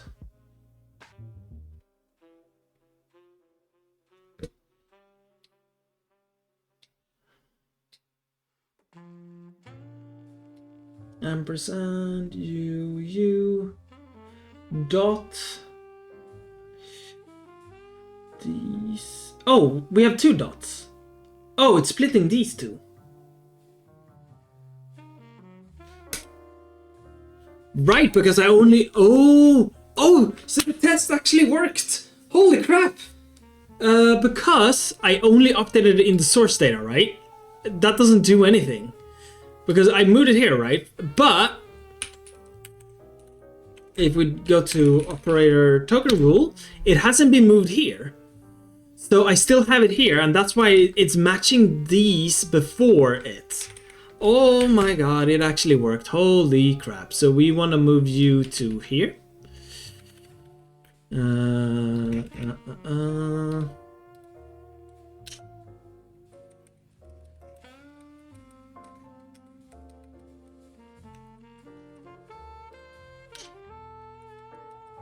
So this should fix that.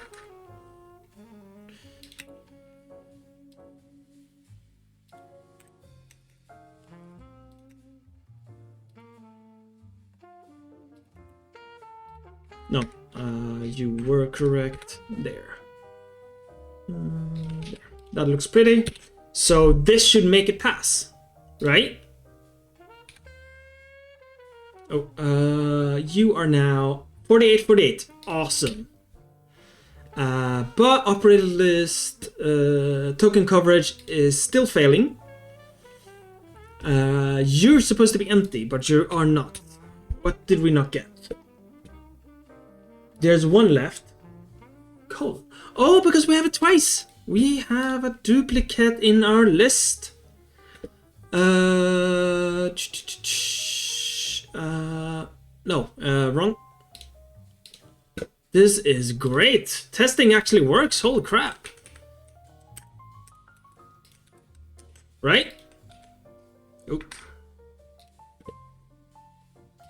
So we don't trust the source data. We double check that the source data is fine. And then we test that every token generated is valid.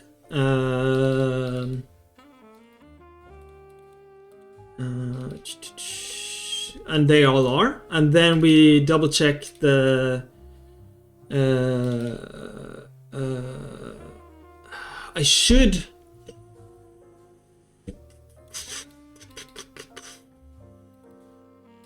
I should do another test here. Check off size equals operator token rule operators size, right? Like these should also be equal. That would have caught the previous error as well before we get here, because this token coverage is testing something else. Like this. There, everything passed, and then if we accidentally remove you, it fails. One. It does. Ooh, that does. Oh.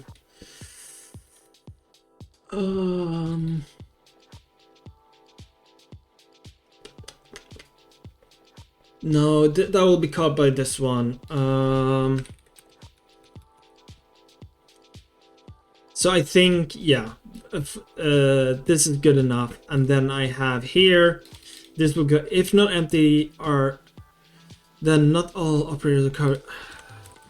Or we have a duplicate in there. So when, this is not working. So if we go here, bam, this test is failing. Let's put a breakpoint. Let's go to it. Damn. I read the text. Oh, okay, I need to do that. Cool.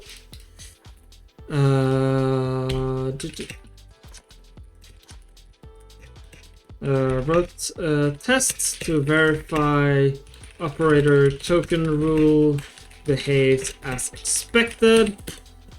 Awesome.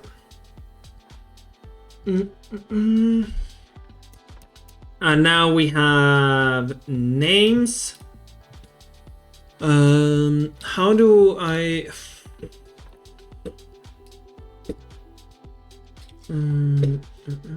I don't have a good way to test, like, this should not give... Oh, when I have literals I can test that. Okay, so we are gonna go here. So we'll add more tests later, but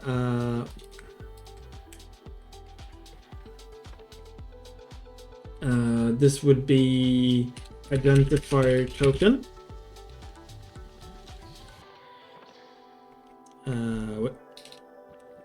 Tokenizer identifiers.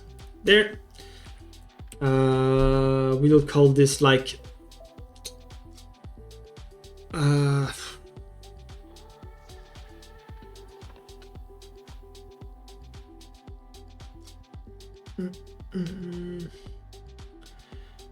we expect 4 identifier tokens, basically, right? So we will start with this here. We will purge all of the white space, and then we want to check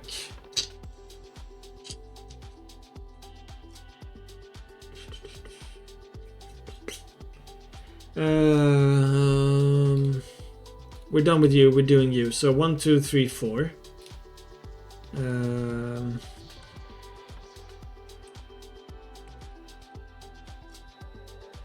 Test variants.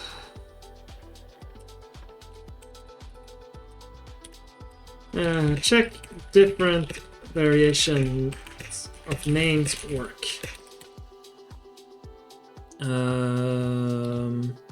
So essentially, we want to get these out. Maybe I shouldn't do it with a file here.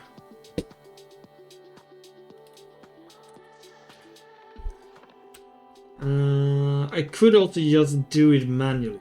I could create a string. Oh, yeah. So that's what we're gonna do. We are not gonna use a file for you. We are gonna be using you test valid names.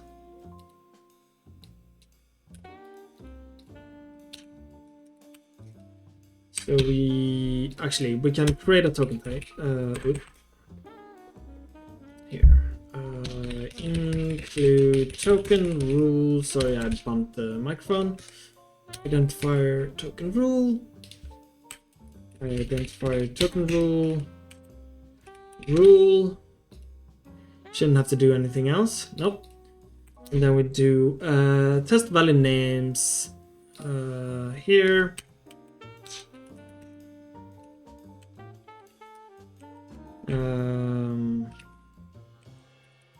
Equals rule scan.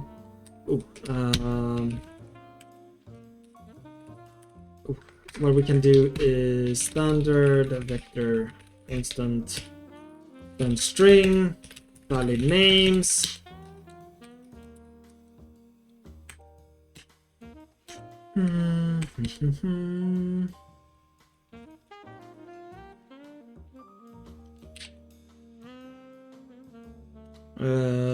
So we can do foo is a valid name, foo bar r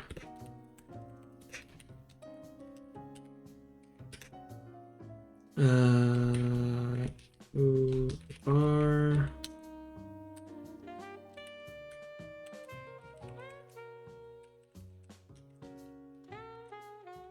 all of these are valid C++ names.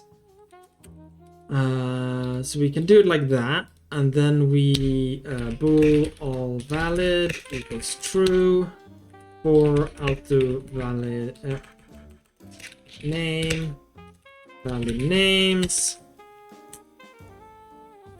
I don't like that I'm mixing, but I'll clean all of this up later and set up Clang.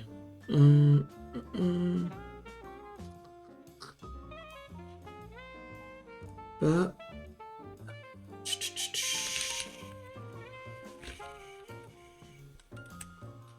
up to result equals rule.scan. The range would be name begin, name.end. Right? Yeah. So we get a result out of that. All valid result. Oh, has value, right? Like it's just and then we can do a standard vector, standard string, processed names. We can double check that we get out the correct name. And then we do here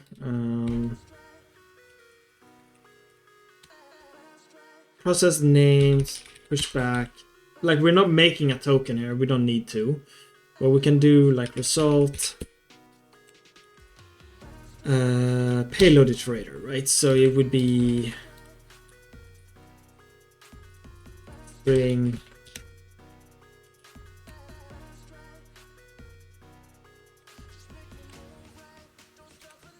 something like that. That would be fine, right?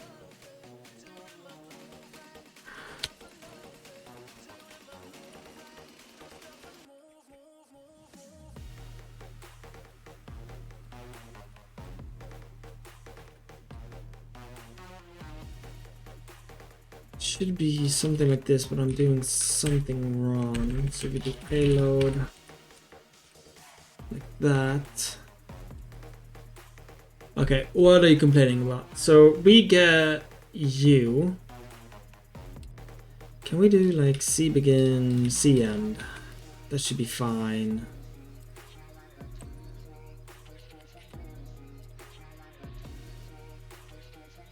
Can't I construct a string like this?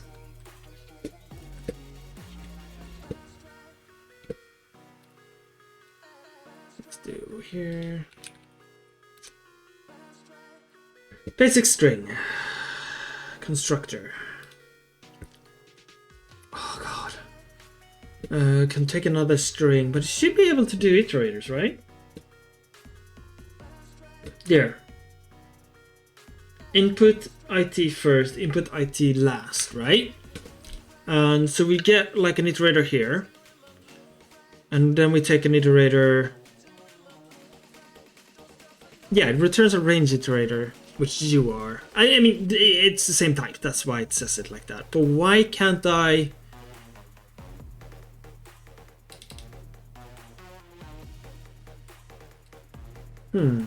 Skill issue, yeah. Alright, I'm gonna make some coffee. I'll be right back. There we go. My aura is too strong. Yeah, exactly.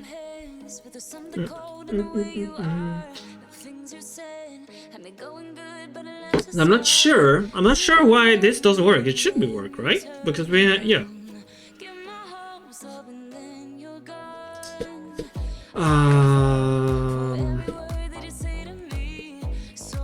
Maybe it works if I make it into a string view.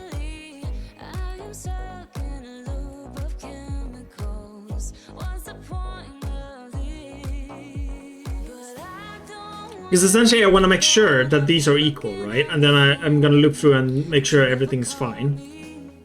So,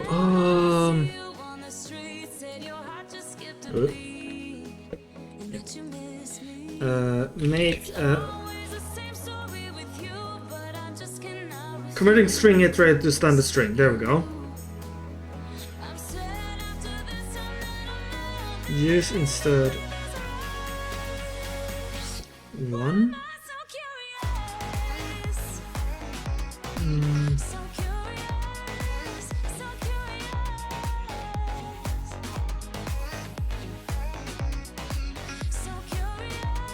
That's not at all what I want.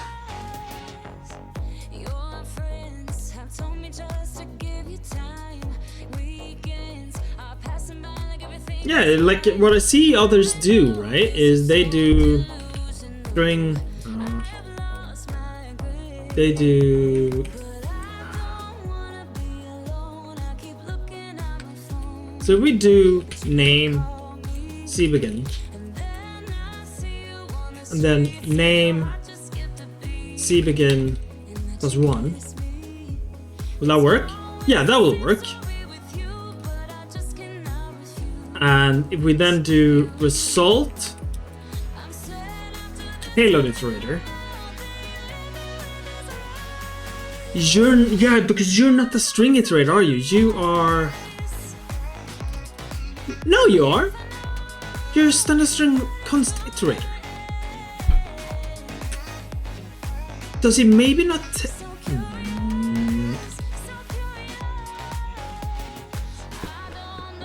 Hello, Vodil. Why? God, I hate the standard library sometimes.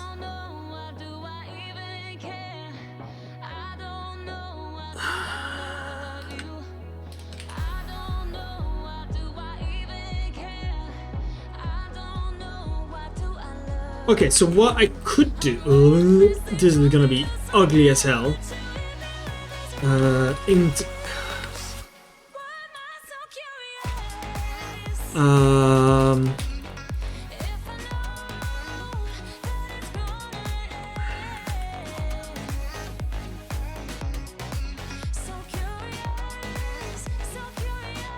Oh! Oh wait. Oh no, I'm stupid.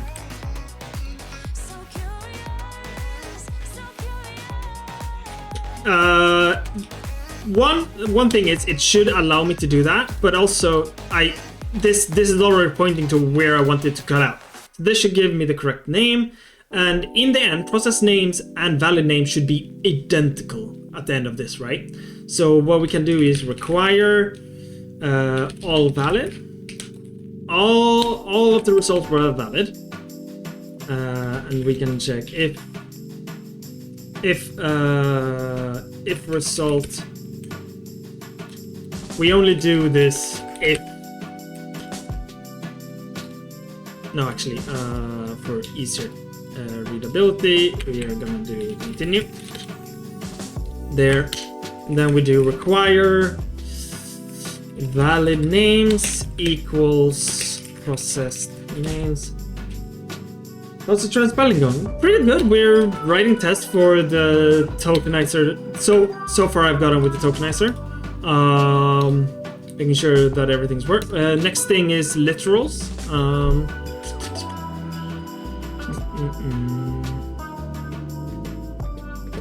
Which should hopefully just work. So here we go. So we now have, it should test, it should verify that this is correct. With expansion of food bar.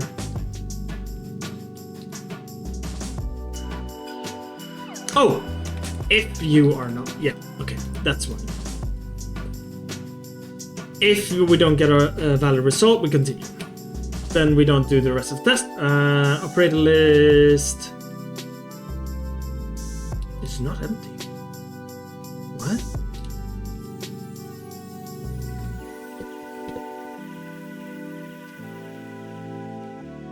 Oh! Oh!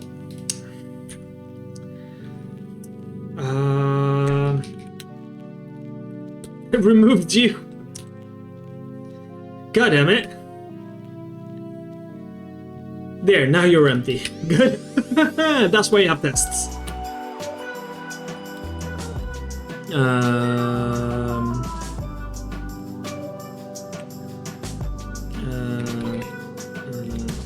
Let me verifying that the tokens we have work as intended. Oh, we also want to do a const standard vector standard string invalid names. So starting with numbers are invalid. That's. Is there anything? I guess that's not a valid name. What else do we have? Like none of these should generate names.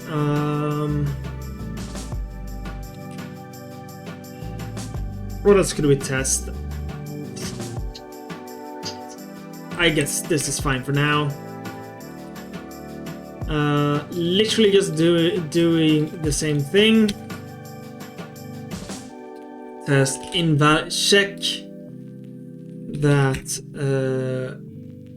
scan does not result in names. So if we then go invalid names, false, non-valid, actually true.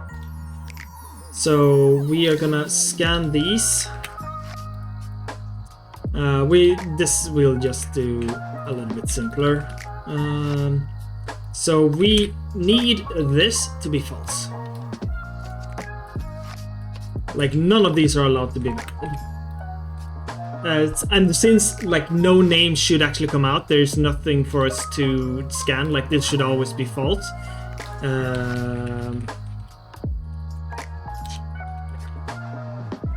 If it ever, so it doesn't matter. But here we do want to check that what we get out is also correct. Cool. So if we run this, there, cool, bam.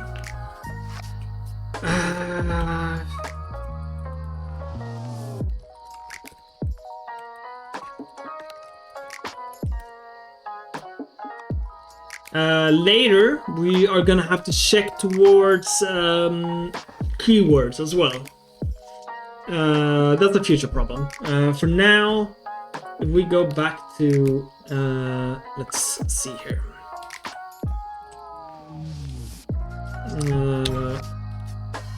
Tokenizer parse initialization. So what we want is basically this.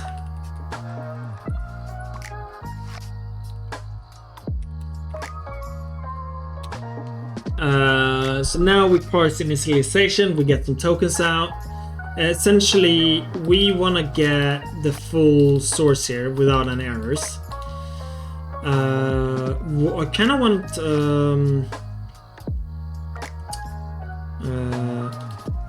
can we do a type here? Because right now, if we go here, we assert. What I kind of want to do, so we can return result. So we're gonna go here, result p. We're gonna what? Template type name, result t.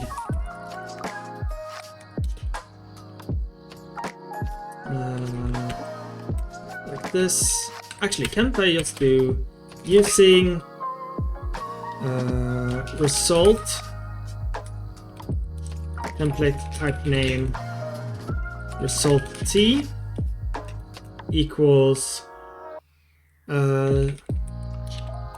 include variant. So this is what we're gonna do for now. We can make it nicer later.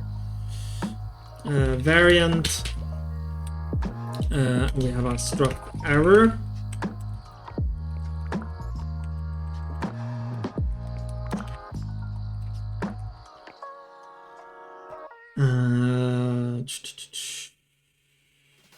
I could use exceptions and then say that it throws. Oh yeah, let's do that.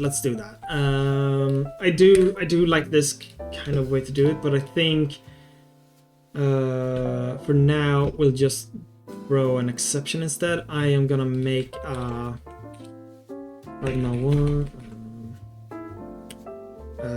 assert.http, define assert test.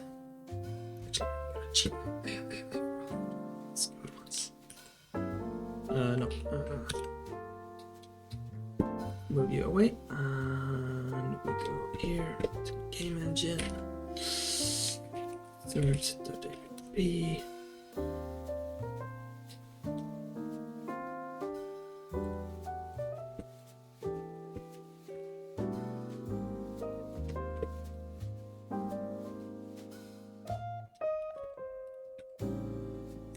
Clean some things up.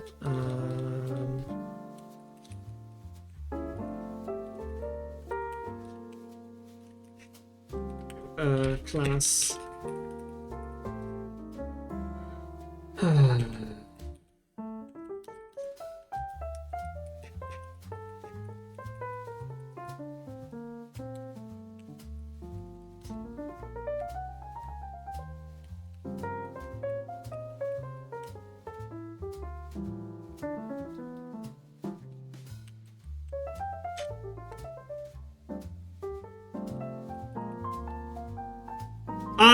I'll do this outside of stream. Actually, this is going to take a lot of time, so we'll do that outside of stream. But I want to be able to test that the parsing failed, so we'll do that later. But for now, We have this, so we can step through. So the only thing left, I think, is tokenize operator. No. There.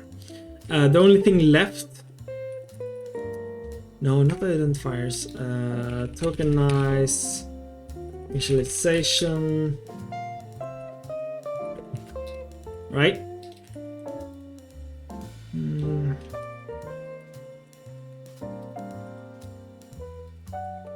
Cool. So the only thing left, I think, is statement delimiter and literal. So we'll start with number literal, I guess, which is a new rule.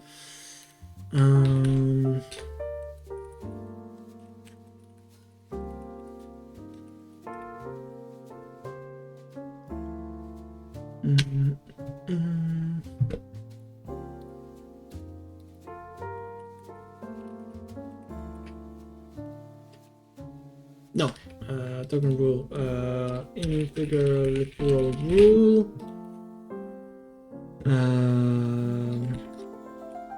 integer literal rule. So in essence, if there's a dot, it's not an integer, right?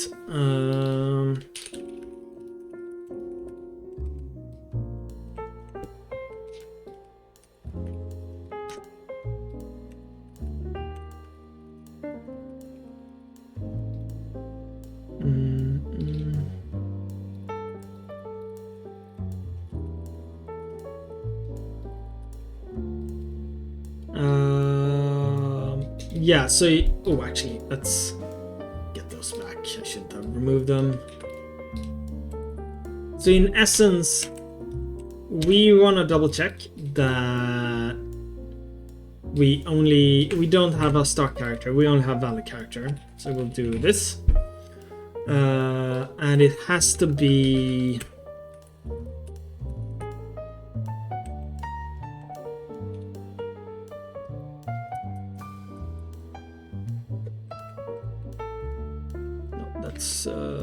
well, there we go. Alnum. Let's go here. This is alphanumeric. So it can be any of this. Digits is what they use. Digit. Character. Locale. Right? This is how we scan it. So we first check, hey, are you a number? Yes. But what we also need to check, like, hey, if we ever get a dot, we need to stop, because then it's a number, or like it's a floating point. So we can do both of those literals. Actually, what I am gonna do, so we can easily check that.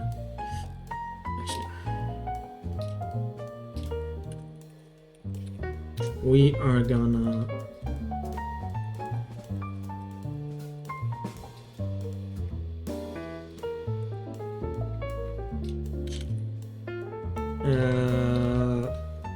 integer literals. Actually, we could probably just paste this. So in essence, and then we go here, include token rules, and we have integer literal rule. So we have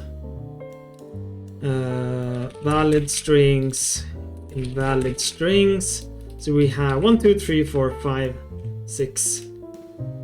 And 1, 2, 3, 4, 5, 6. That's wrong. 5. 9.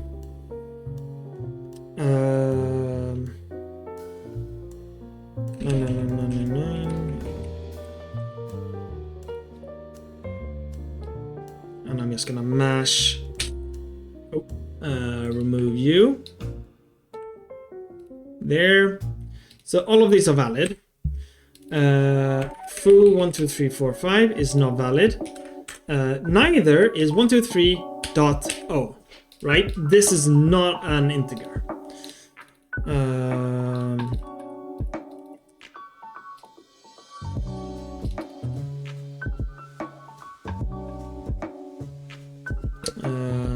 Strings.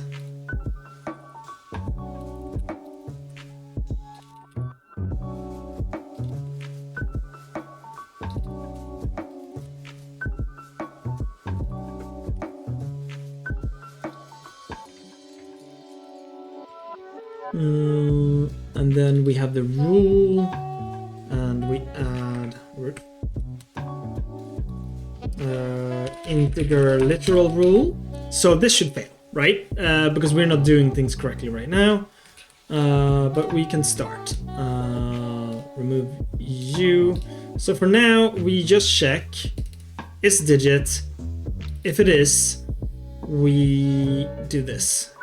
Might not actually need this function since it's kind of simple. So we just do.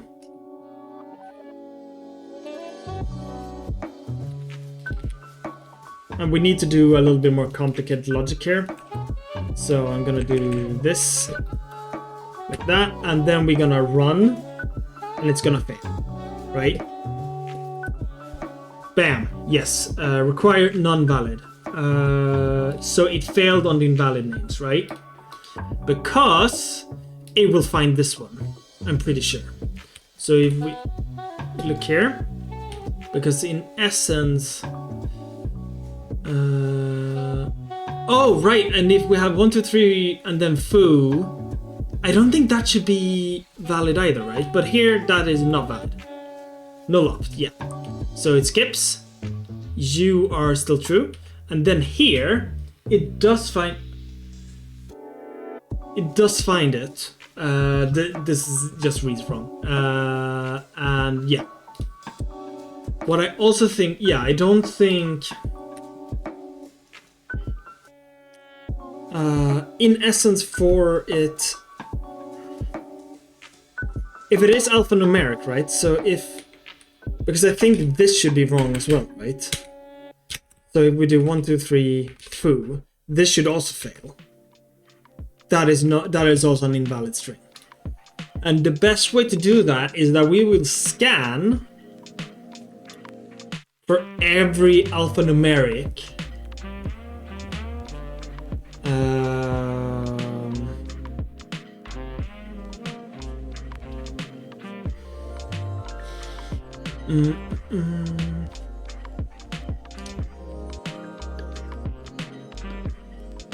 Right, so what we probably want to do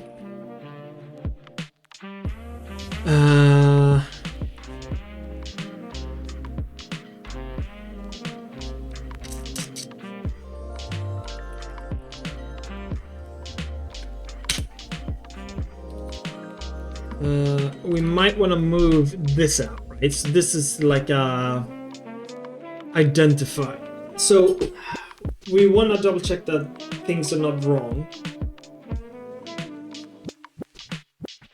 Because essentially otherwise what we get is how like most conversion functions work is that this is a valid number. It will just cut off the foo. What I want like that is, I don't understand what this token is, right? That's the error I want. Like what the hell is this token?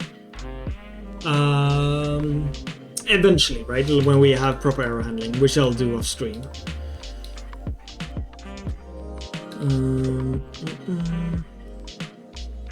And this will be called by number. And here's the thing, right? So if it is just this, that is a valid number. But for I think you can do that in C++. Float at equal 1, 2, 3, right? No, it needs a dot, right? Oh no, it's a user-defined literal. Right. So we need to catch this because it could be a user-defined literal.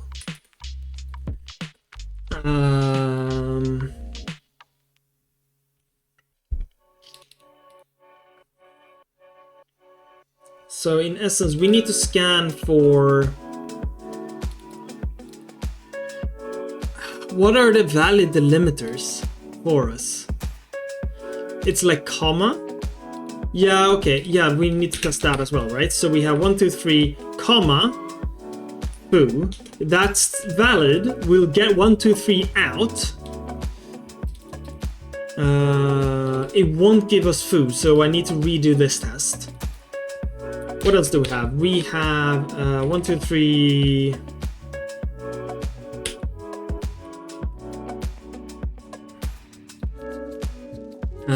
We have 1, 2, 3.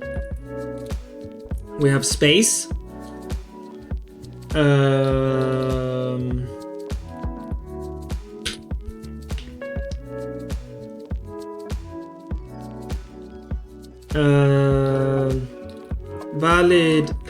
Valid test strings.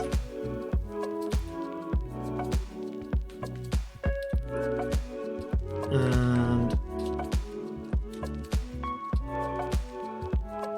so you should get that, and that, and that, and that. Right? These are the results we should get. Are there any other delimiters? It would be like new line. 1, 2, 3. New line tab.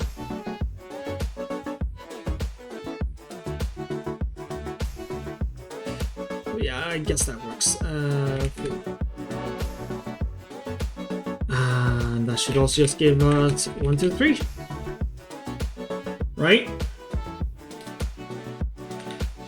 So this is a good test, right? So essentially it should scan up until this point, see this, and go and identify that's breaking off. We should see that. We should see that. But dot,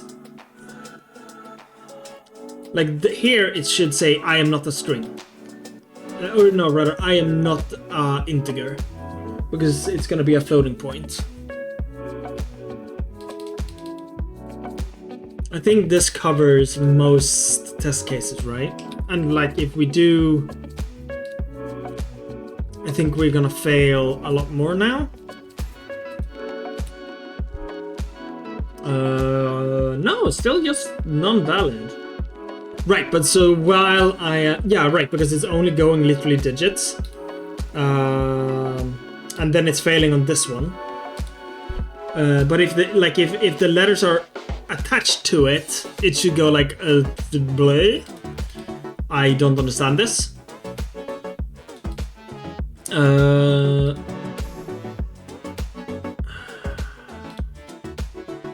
Also have to. Ooh, actually, a nice support would be to be able to do this, right? So 1, 2, 3, 4, 5, 6. This shouldn't do anything. I kind of want to support for that, because then you can do numbers like, oh, I want 100 million, so then you do 100 million, right? Oh. C++ doesn't support that, right? No. But we should support that. I want to be able to support that too. So this should turn into 3, 4, 5, 6. It doesn't care about where you put the spaces, that's up for you.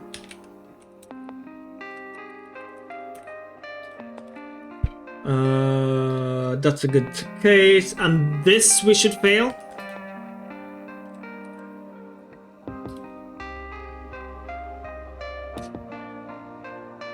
Yes. Because we only get 12 out of it. And it probably fails this one too, I think.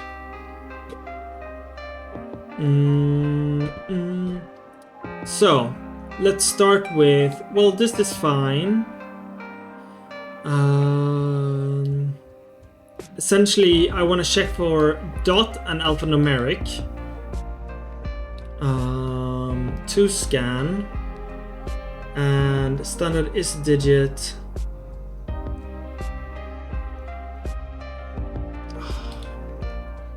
Okay, while this is not true, okay, we're gonna have to make this loop a little bit more complicated.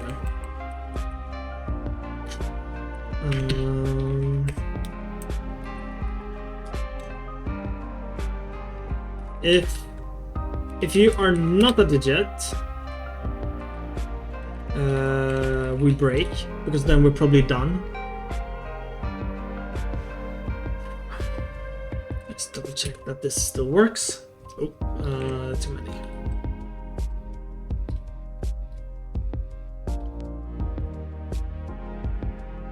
Yeah, we're still getting the same result. Perfect. This is a good starting point. So, I think I'm gonna end it here. So what we're gonna, I'm just gonna set up a little bit here. What's needed? In between streams. For next time, I am gonna set up Clang format to enforce coding standard. Essentially, have a coding standard, I guess. And we are gonna set up assert exception,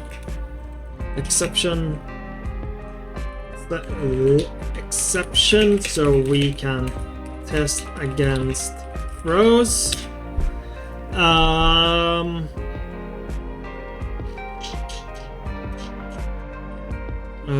And I will wrap up integer and floating point literals. I think in between streams this should be fairly dual, and then at the start of the next stream I'll go through exactly how I solve this, and then next stream will be string literal. Do we have any other literals? Actually, so while we're here, initialize there. So we want to do float equals 1, 2, 3, 1, 2, 3, 1, 2, 3, F. Right, we want to be able to support that.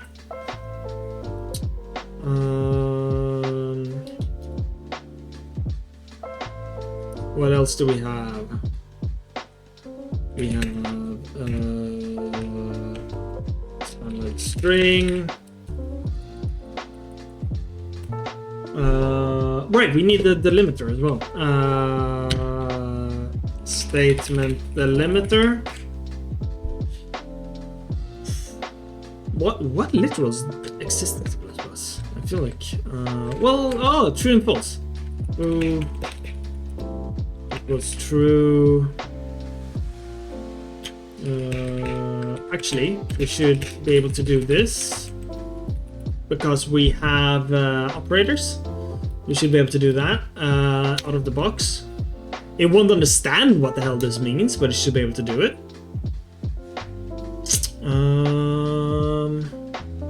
It should be able to do this as well. So this would be a name, scope, name, right? So then we're testing that as well.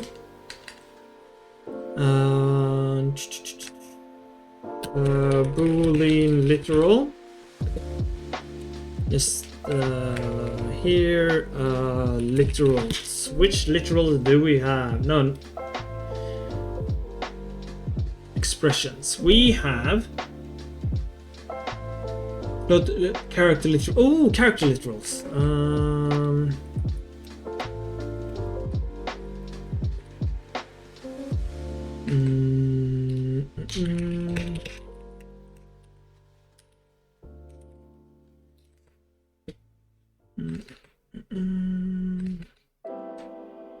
What else do we have? Boolean, character, literal, implicit conversions. Use to define literals is something for way later. Escape sequences. I mean, that's string literal. Null pointer literal.